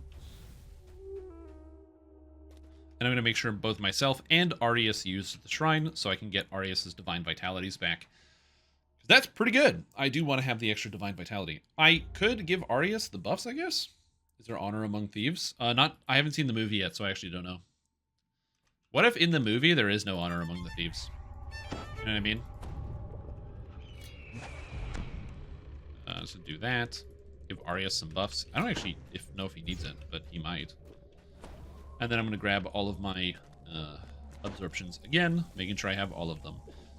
The Quickfoot casters cast Scorching Ray, Melf's Acid Arrow, and Lightning Bolt. I don't know if they cast any cold spells, but just in case. Also, that Flame of Belial, if I didn't have Magic Missile, I would have taken close to 50 or 60 damage, so that's kind of important to make sure I'm keeping up that defensive. For here, you just climb up. There's one dangerous monster here. Pull this valve, and we go down. I can just fly away.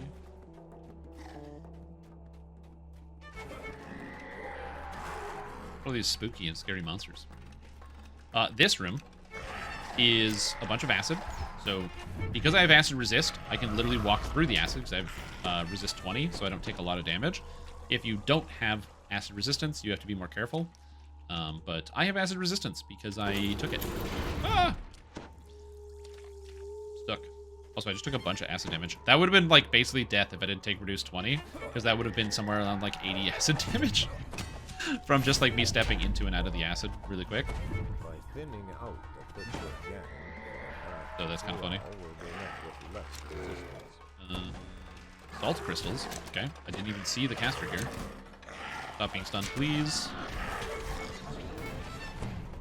Another reason why I want to get the heal passive, because the heal passive is great from the Bard Song, because it means in situations like that where I get stunned, I can just like avoid the stun. Because I'm just passively healing, so my health is coming back. Even though I can't defend myself, my health is continually coming back. And that is good, obviously. And why I recommend you get it. Additionally, getting access to freedom of movement makes you immune to most crowd control effects in the entire game, which means the fact that this character's will save kind of blows doesn't really matter, because I'll be immune to command and other spells like hold monsters. So you remember when I rolled all those ones? Doesn't matter. I'll just be immune to all that nonsense. That's why I wanted to make sure I had all of those points so I could take all of those things.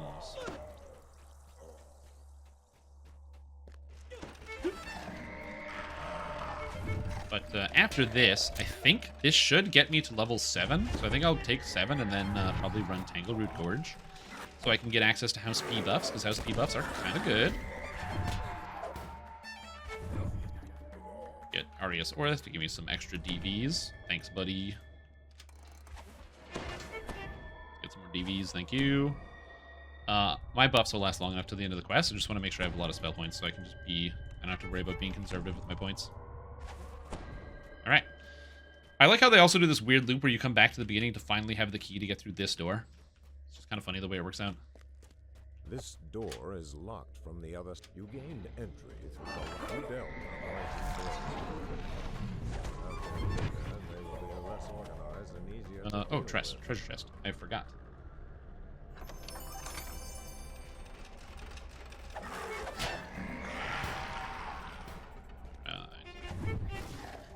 Iron Defender.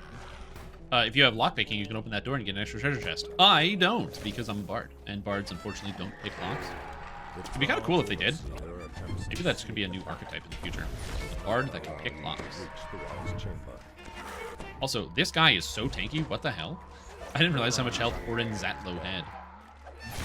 The guy's like freaking Dodd over here with so many hit points. Did he drop a chest? Orin Zatlow? No chest? Rats. Also, every time you see those red dots on the ground, that's my character's listen skill picking up on the monsters that are nearby. Kind of funny the way that works. Veteran removal and giant greater heroism. You basically don't need will saves. Yeah, for the most part. And then final room. It's the bosses. One of these guys is not a red name. The other guy has spell resistance, and I failed to overcome. But they cast web, and he's going to chain cast web on me. So I just want to make sure I kill everything else. Because if it's just the one monster, it can't kill me. Thaul Masmataz won't kill me, even if I'm webbed. Because my hireling will keep me alive. But if I get webbed, that can be a problem. However, I will be immune to web soon as I take Restoration Melody Frolic. For now. Just running freedom movement boots on every character just for that convenience. Yep. Oh, dude, I love freedom movement boots. The first pair I think you get are from Ravenloft, level 10. Anyway, that's how you do Proofs in the Poison. That's how you do it. Breastplate. All this stuff is bad. I gotta stop taking guild renown because the server's almost over, so the guild's gonna go away. The renown doesn't do anything, and also, I need gold. So I have to stop doing that, but whatever, it's fine. Alrighty. Now I get more spells, so I'm taking level 7. I'm going to take Good Hope because it's +2 to all of my saving throws, which is nice. I usually take Good Hope instead of Heroism because while Heroism is the same effect, this applies to all of your allies, which means it'll apply to my hireling, which is okay, and also all your friends. So that's quite good. And then outside of that, honestly, I don't need most of these spells. I guess I can take Lightning Bolt, but I am not going to cast a spell very often. Maybe a Displacement, but again, I'm not casting that spell very often either. I'll take Lightning Bolt. I might use it. I don't know. But yeah, I could just take Heroism instead, but I'm going to take Rage. Rage gives +2 Constitution, which is very nice. Something strange has been sighted off the coast. Okay, so now I'm going to do something very counterintuitive. I'm going to be taking all of my points out of the Stormsinger tree, and I'm going to be putting my points up here into Spellsinger, because Spellsinger is going to give me Frolic and Sustaining Song. So now I have a heal over time that is going to be constantly applying to my character. As I get more points, I will be backfilling into Stormsinger. However, I will not be taking the spell-like ability here and skipping this and getting the spell-like ability here instead. So I'm going to be without a second offensive spell-like ability for a little bit, but that's okay because the most of the dangerous stuff I'm going to be doing is Tangleroot Gorge and 3-Barrel Cove, which is not that big of a deal. Although I should go get my ship buffs again. So right now with the Bard, we're currently at 3 hours and 15 minutes of playtime, and I'm level 7 solo, which is not too bad. Not playtime, quest time. I did do a lot of, like, you know, vendoring and all that. But yeah, so now I have freedom of movement and a heal over time ability on my Bard Song. So even if I start taking damage in combat, I will be passively healing every couple of seconds, which is very, very, very good. Sustaining Song is extremely powerful. The point is not that it's going to be sustaining all of my hit points. It will do that for the most part, but more so minor hits will mean I'm always topped off. One of the big problems that happens to some people is they take a couple hits and they don't really pay attention to heal it, and then they get a big hit that kills them instantaneously. And so having a way to avoid that will be nice. Magical Sheltering versus more armor class and healing amp. I'm going to take the healing amp, actually. I do like Magical Sheltering, and I'll have to get a Sheltering a piece of equipment eventually. Hopefully boots, maybe. Sheltering is a very common stat on boots, so we'll see. But 7 extra healing amp will help me. But before I do that, I have to use the bathroom again because I drank a lot of water. What's a good melee weapon for an alchemist? Quarterstaff. Quarterstaff or sickle. You have to use it. Also, missed it. If you own Vistani Knife Fighter, daggers as well. Daggers are the best one if you own Vistani, because daggers are really good and they're simple weapons and they work with everything Vile Chemist. So yeah, dagger is number 1 if you own Vistani. If you don't own Vistani, then you're limited to pretty much just sickles and quarterstaffs, because sickles and quarterstaffs are both buffed by the feat Swords to Plowshares. For getting through this area, I'm going to put on my Bard Song, and then you'll see the passive healing effect. This Hobgoblin scout post is the As I first take line of some amount of defense damage, keeping intruders presumably. out of Tangleroot. If not, that's also okay. Yeah, it should be pretty good. Just burn through all of Tangleroot Gorge, run through it, and then that might get me most of the way to 8. Go run some through Barrel Cove. And yeah, I'm like really ahead on XP on this character. This is also gonna, as I said, level a lot faster than the fighter because of just the general clear speed that I have. And that's only going to go up. As I get higher levels, I'll be picking up Snowball Swarm here for some even faster clear. Also the crit, and crit, and crit. Important note, you also get crit here, so there's a lot of crit chance on my spells and my effects. And spell DCs and all sorts of stuff. Yeah, so many good things.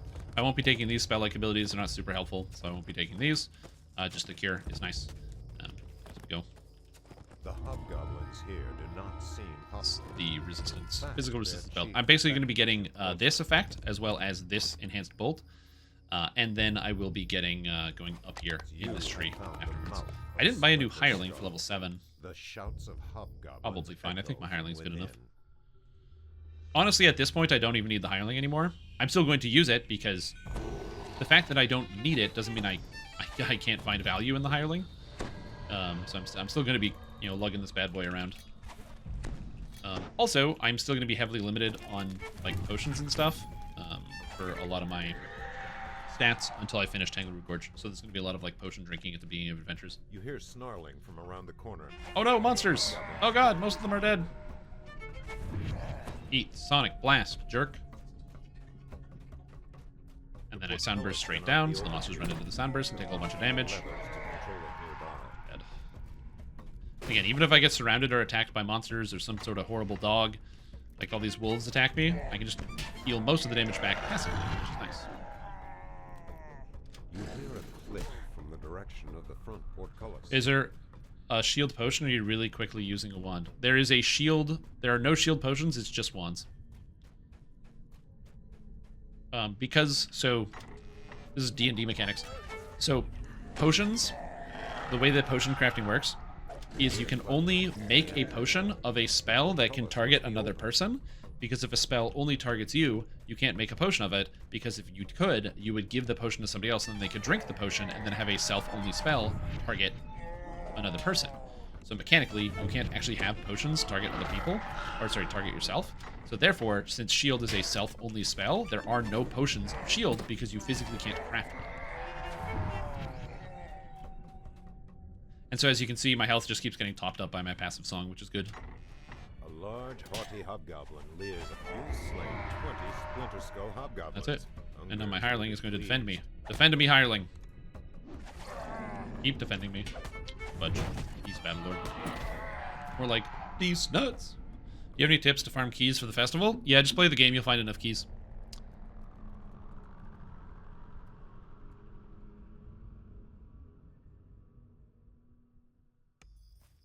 The hobgoblins here do not seem hostile.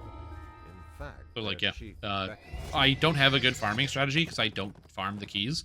I always have too many keys and end up giving them away on stream, and I can't give them away because nobody wants them because everybody has too many keys. The drop rate is very high. You'll get lots of them, so I wouldn't really stress about it. I would say that if you have to, you know, if you're using a lot of keys... Oh my god! Baby Girls was slain by Curse of the Cove at level 29?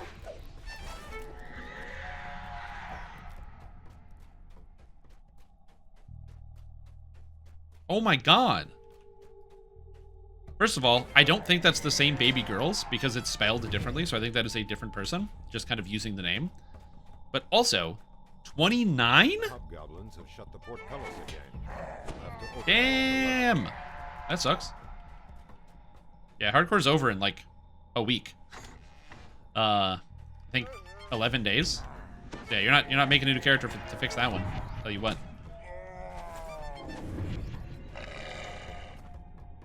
Baby Girls die at 7. Different name. Baby Girls is how you spelled it. Dies between 5 and 9. But damn, dude, 29. And actually 2 people died to Curse of the Cove. So did Endwalker. What's Curse of the Cove? I actually don't know what Curse of the Cove is. Baby Girl's symbol of mental strength? Yes, fortitude. Perseverance. Endless determination. It sounds like it's Three Barrel Cove. And Three Barrel Cove Epic, by the way, is a straight up death trap. Oh, the purple water. Plundering Pirates Point purple water. It could be. You hear human voices crying for help amidst hobgoblin laughter. It could be the purple water in Plundering Pirates Point. For those that don't know, Plundering Pirates Point is a quest in Isle of Dread. And in it, there's purple water. When you touch it, it damages you. The prisoner You also never have to touch it. The game just tells you that it's cursed. You can purify it as well by doing an optional, so the curse goes away. But, yeah. prisoner flees to safety. I've never seen anyone die to it ever, so not even on software.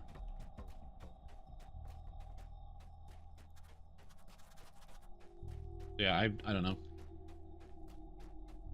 Still. Shoot, man. 2 dead? How did 2 people die to that, though? That's the thing that confuses me. How did 2 people die? For some reason, when I hear, like, people died to curse, it makes me think of... There's a map in Path of Exile. It's called Oba's Cursed Trove. And The prisoner it flees has to a time safety. delay on it where you have to complete the map within a certain time or you die. Like, that's just it. If you don't complete... There's, like, 6 floors, and you have to clear each floor fast enough or else it kills you. The prisoner flees And that's to what I was safety. thinking of.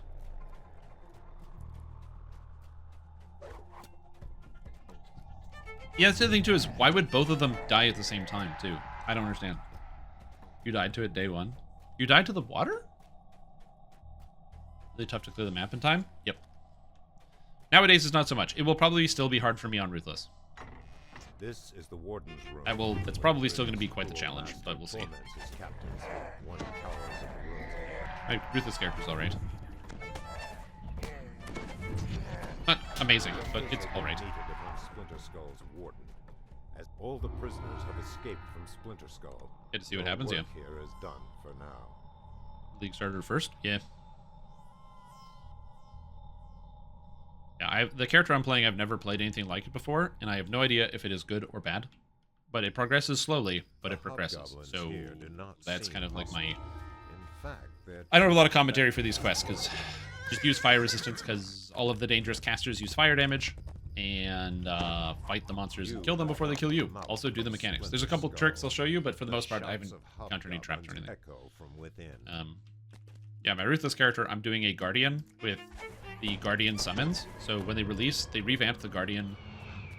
Some people might not know this, but a long time ago, they revamped the Guardian for Path of Exile.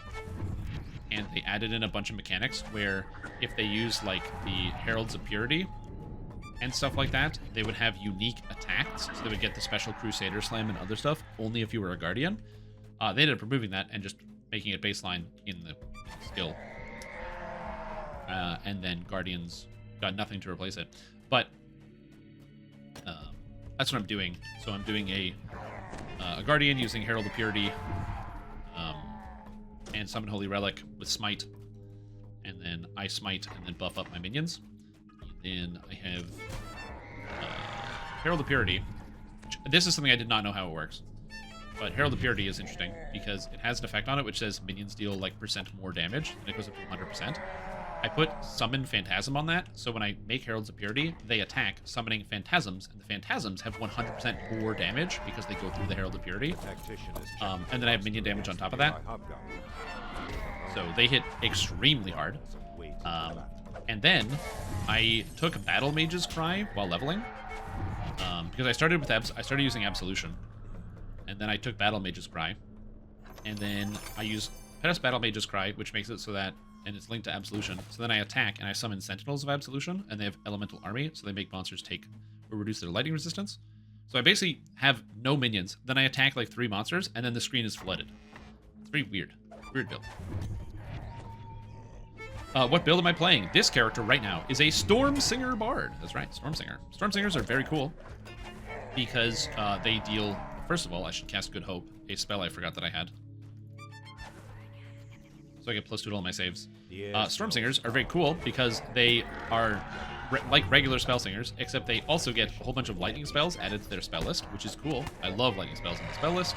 And they have cool effects like they cause lightning to actually strike the ground when they cast their spells, and it makes a sick guitar riff where you hear like... I'm just doing it with a Tiefling Scoundrel because it makes fun sound effects. Sound effects.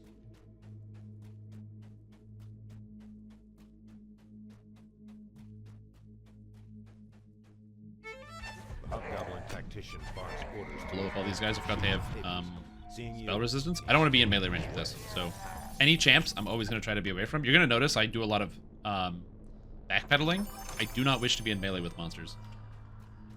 Yeah, I'm at 3 keys, man. I got so many keys. Also, check the auction house. A lot of people sell keys. But if you want a good farming strategy for keys, I would say probably Temple of Elemental Evil. I did that yesterday on R7. You don't have to do it on R7. You can do like Heroic Elite with a level 30 character and just burn through it. The Elemental Temples, specifically Fire and Earth, have so many monsters in them in such dense quantities. It's good. So this is a little bit of a trick. I can't get past the traps in this section. So because I know I can't get past the traps, instead, okay. What I do is I attack up here, and I attack these monsters. So by attacking the clerics, the monsters that are there are now aggroed, and they're running down. So they're going to start running through this gauntlet and running to me. Which means at some point over here, we're going to meet and have combat. Battle. Forgot to put on my shield as well. So I'm going to come over here. I'm going to do a wide turn so I can see them if they're coming out already. They are. And then just... boom. And now I killed the Hobgoblin Tactician, I got the patrol map, and I didn't have to run through the traps. That is how you get through that section if you don't have a trap character. Some people might not know that, but yeah, a lot of people think you have to run through the traps. You absolutely do not have to do that. As a bard, being in melee would be generally bad. It depends. If you're actually playing as a melee bard, it's not too bad. Because swashbucklers get a huge amount of dodge chance from their tree. They get a whole bunch of extra dodge. War chanters get hit points and physical resistance rating. Like 6 physical resistance rating on armor class here is massive in the early game. 10 health, 10 health, 10 health. On top of getting like imbue dice and all the extra damage. And physical resistance rating for you and all your friends from Iron Skin. Honestly, super strong. But as a spellcaster, you'll notice I have 0 points spent in that tree. So it's a little bit harder for me. That's okay.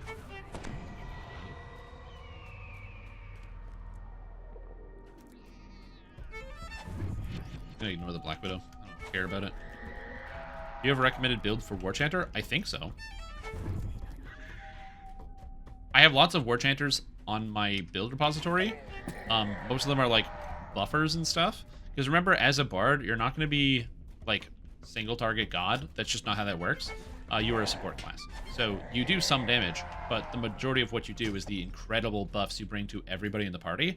So having a bard is not a negative on damage, but you yourself are not the biggest contributor in terms of your hits.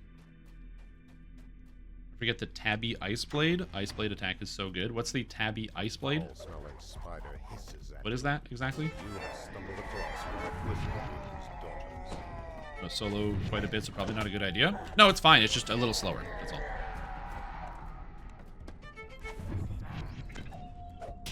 Oh, the freeze. Yeah, the freeze is good. Damn, look at the health on this bad boy. Thank you for all the streams and all the builds you post. They're so helpful. That's what I try to do. There's a reason why I post all these builds for DDO. And that's because it makes me money. It makes me money when people subscribe. So if you're watching and you're like, man, you know what? I could subscribe. And I get ad-free viewing. What a great deal. Feel free to if you want.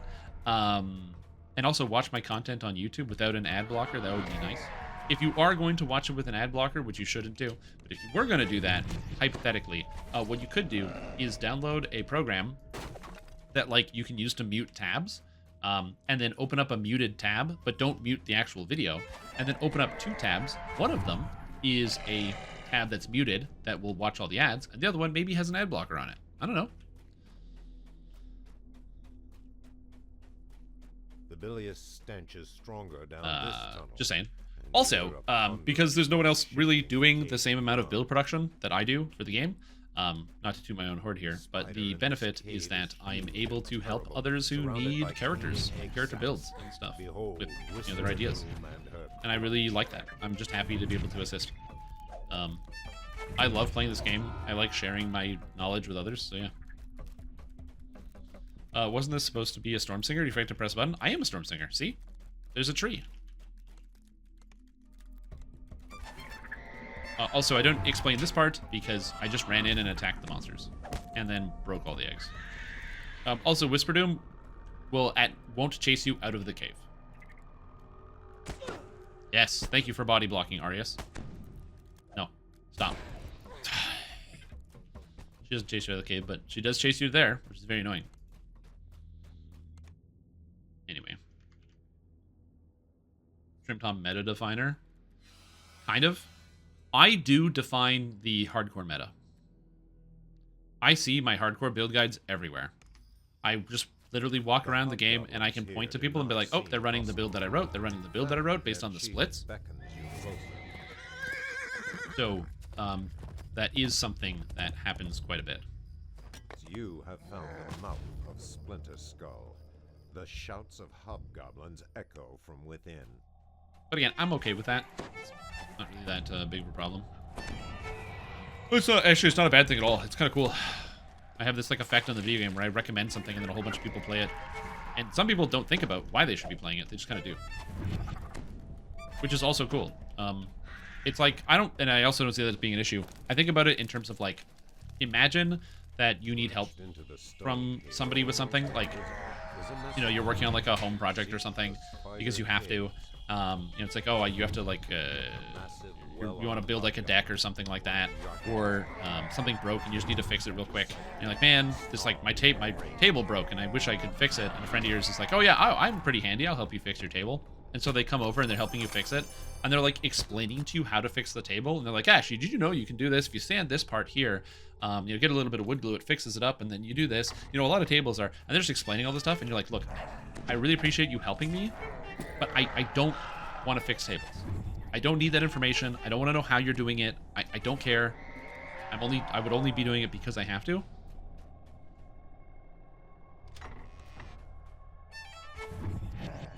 Like that. That is a feeling that a lot of people experience with video games and other things. Also, screw you, hold monster. I'm immune.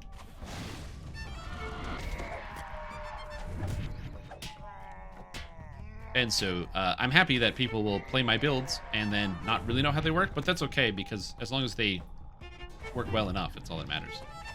Some people are better at the building and some people are better at the playing. It reminds me of a long time ago, I was watching like some, I can't remember who it was. I was watching like the League of Legends streamers. I think I was watching like Double Lift at the time. And somebody was in his chat and they're like, hey, Double Lift, how do you think they should like balance the game? And he's like, I don't know, dude. He's like, I'm a monkey. He's like, I'm really good at the game. You know, I keyboard and mouse really good, but I don't know how they should balance it. He's like, I might think. He's like, I might think that I can tell you that something is wrong. But he's like, I don't know how to fix it. He's like, that's not what I'm good at. And it's true. Some people are better at just like doing the thing than thinking about doing the things, and that's okay.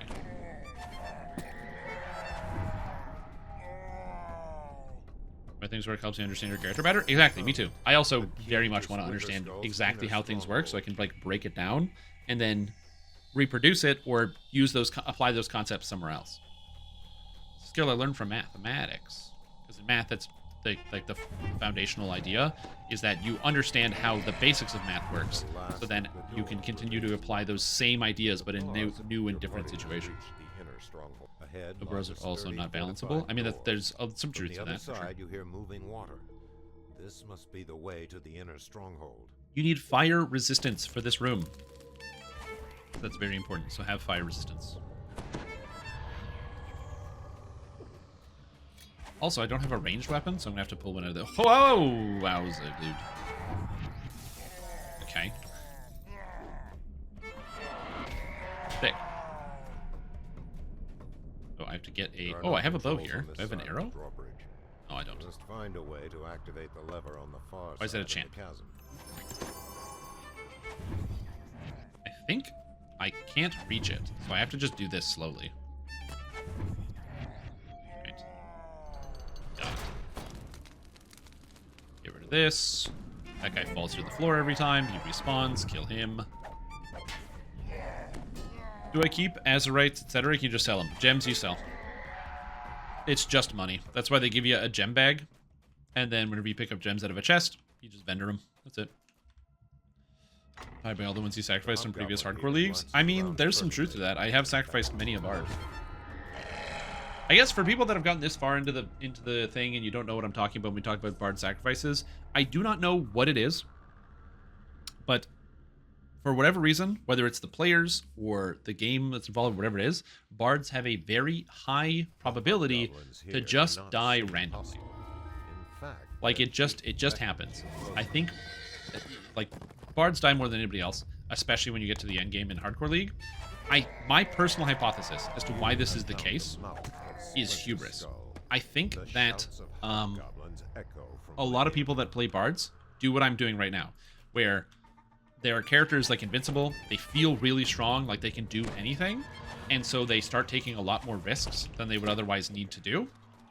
And then as a result, because they're being riskier and they're taking more chances, they end up putting themselves in a compromising situation, and it goes bad. They forget that they're squishy and they can't be in melee range. They forget about a trap. They forget about something because they're too busy just rushing through quests, blowing everything up, and that is what causes the death of bards. I think for the most part, it's hubris. Just give me like all bolts out of bow and like 800 various bolts. Like, this is not helpful. I'm gonna load the bolt. You probably wouldn't. I actually don't know the difference between a crossbow bolt and an arrow. I'm assuming there's enough difference that you probably either can't, or it would be very difficult to fire a arrow or a crossbow bolt from a bow. I assume. Because I guess an arrow would have like specific tips to line up on, like you'd have like it'd be notched, so you'd be able to put it on a string. But I guess you wouldn't need to have any notches on a bolt, because a bolt would just go into the crossbow. Sounds right. Arrows are longer? Oh, okay. And length. Yeah, the fletching. Yeah, I know some things. Also, do you know why I know the word fletching?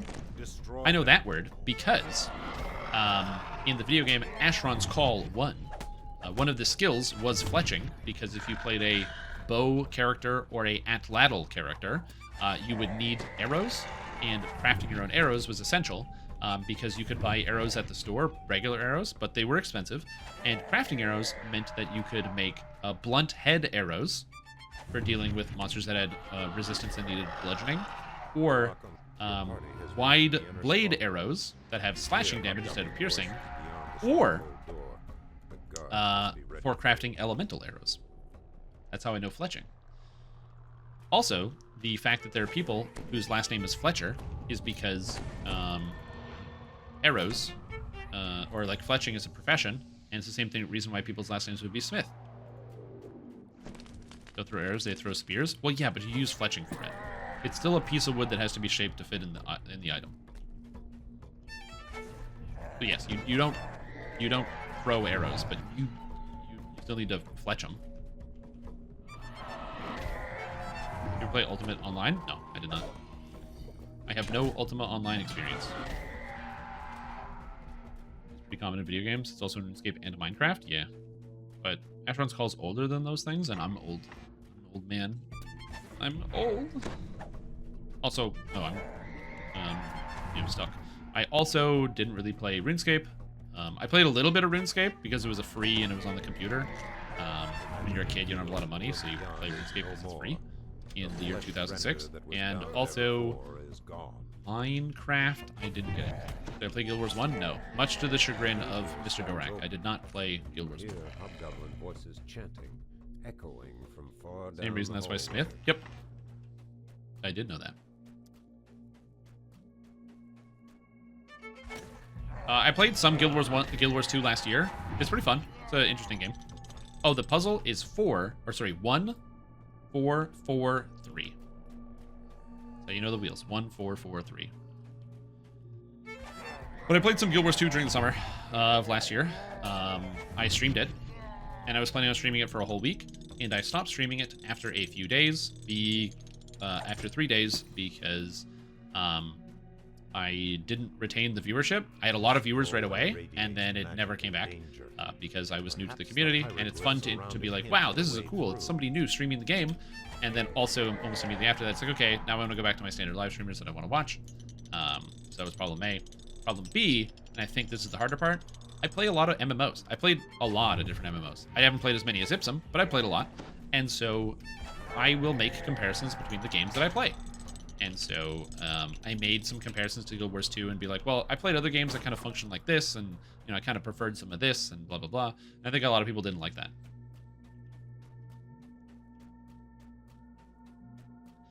All right, this room, the final boss, has lightning damage out the wazoo. So you want to have resist lightning before you go in here.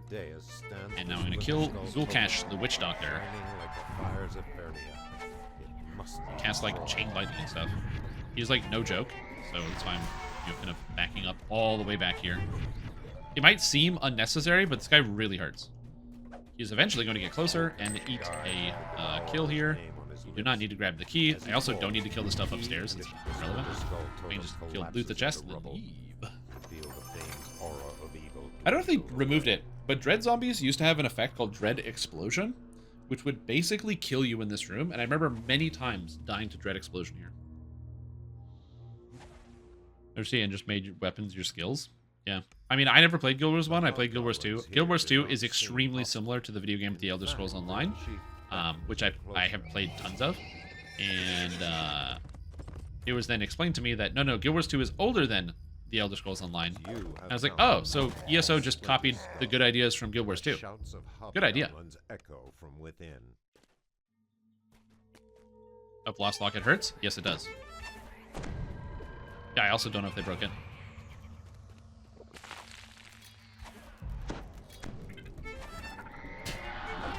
Gonna kill this nonsense. Get him out of here. Fire resistance potions for the clerics. Yeah, this has been pretty fast and pretty easy. Definitely faster than the fighter. I'm very curious to see the time difference in terms of how much video it takes to go from 1 to 32 fighter versus bard. Because bard, as I said, goes much, much, much faster because of just the AoE that I get. And again, as I said, it's going to speed up and not slow down. So, let's see. So I can just do this. Whereas in the fighter, I actually have to stand there and fight all of the monsters before continuing. Which I don't have a problem with. I like fighting the monsters, but the time difference. Also, this guy was not a champion when I did it on my fighter, so that's going to be interesting. And he just bows me. And I'm very happy with this monster attacking me with a bow and arrow. Perfectly fine. Big, dangerous ogre bosses using a slow bow and arrow instead of using their big two-handed club. Yeah. Bard players ever get annoyed by the violin. This is a Tiefling Scoundrel exclusive effect. So this is actually an iconic race. There's the iconic race Tiefling Scoundrel, which has this. It is not a bard thing. I actually made one specifically so I would have the sound effect, and for no other reason. The build guide that I'm going to write to be as a follow-up or a follow-along with this is a... it's just going to be regular bard. So, or like regular Tiefling. Because this costs money to do, to have the sound effect. Whereas the regular bard is free, or the regular Tiefling is totally free. And has the, like, is literally the same character.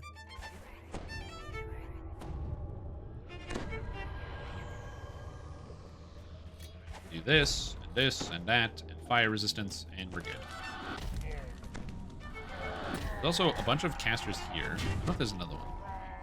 That. Do you not use Fiendish Arpeggio? No, because I don't use Fiendish Arpeggio, because if I do use Fiendish Arpeggio, somebody watching this guide might be like, well, how am I supposed to follow it if you use Fiendish Arpeggio and I don't? And that's true. So,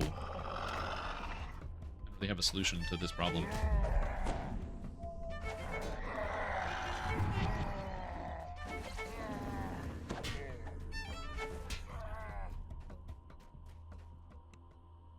I think I might have to go to the doctor soon. I have this weird...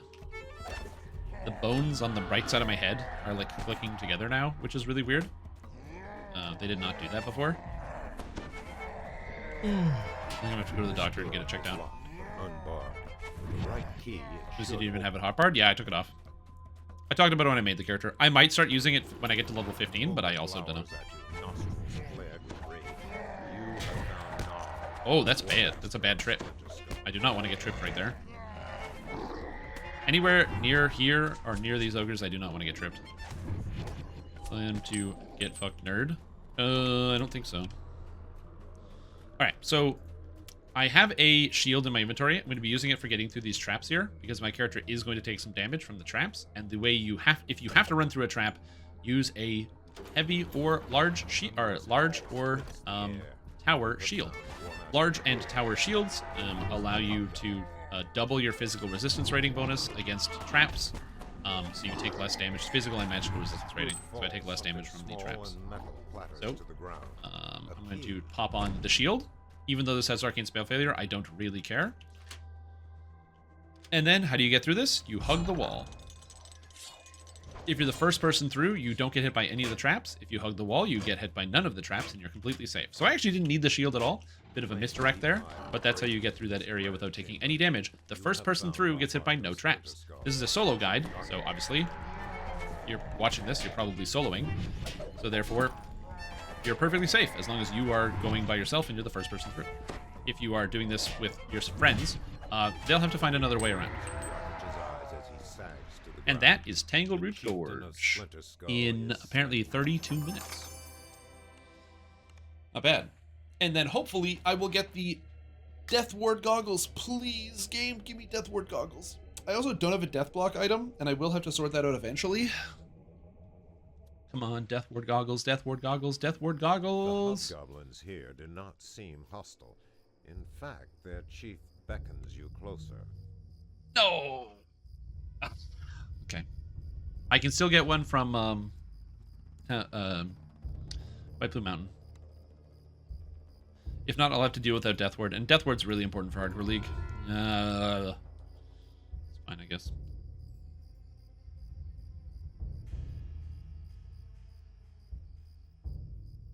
Anyway, that's it. That's how you do Tangleroot Gorge. I'm gonna put my point here, grab the crit. This is just cold and electric. Am I casting any cold spells? This, Chain Lightning, Horn of Thunder. Alright. Yes, I am casting cold and electric spells. Brand Stranatis, yeah. Oh no, Slapchop was slain by a Zorian Medusa. Not Slapchop. It's a great product. Rest of the game. True, Death Ward on Hirelings is probably going to be the play. Yeah. Yeah, that's true. I don't know how I forgot that. That was the thing you could do.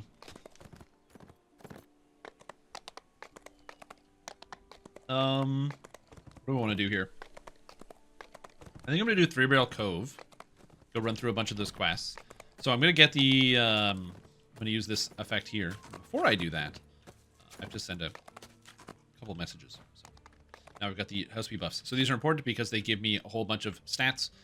Jump, false life, all the resist energies, all the base stats. So it's going to be very helpful. I don't have to drink all these potions constantly. I have the base stats. It just means every hour I have to come back to this place. But that's not that inconvenient. It's really not that big of a deal. Also, something I will start doing once I hit level 9. In this place is a person that sells Greater Heroism Scrolls. I get the spell Greater Heroism at level 13, but at level 9, I can start using the scrolls, which will give me +4 to all skill checks and saving throws, and fear immunity. So I'm going to start using those at 9.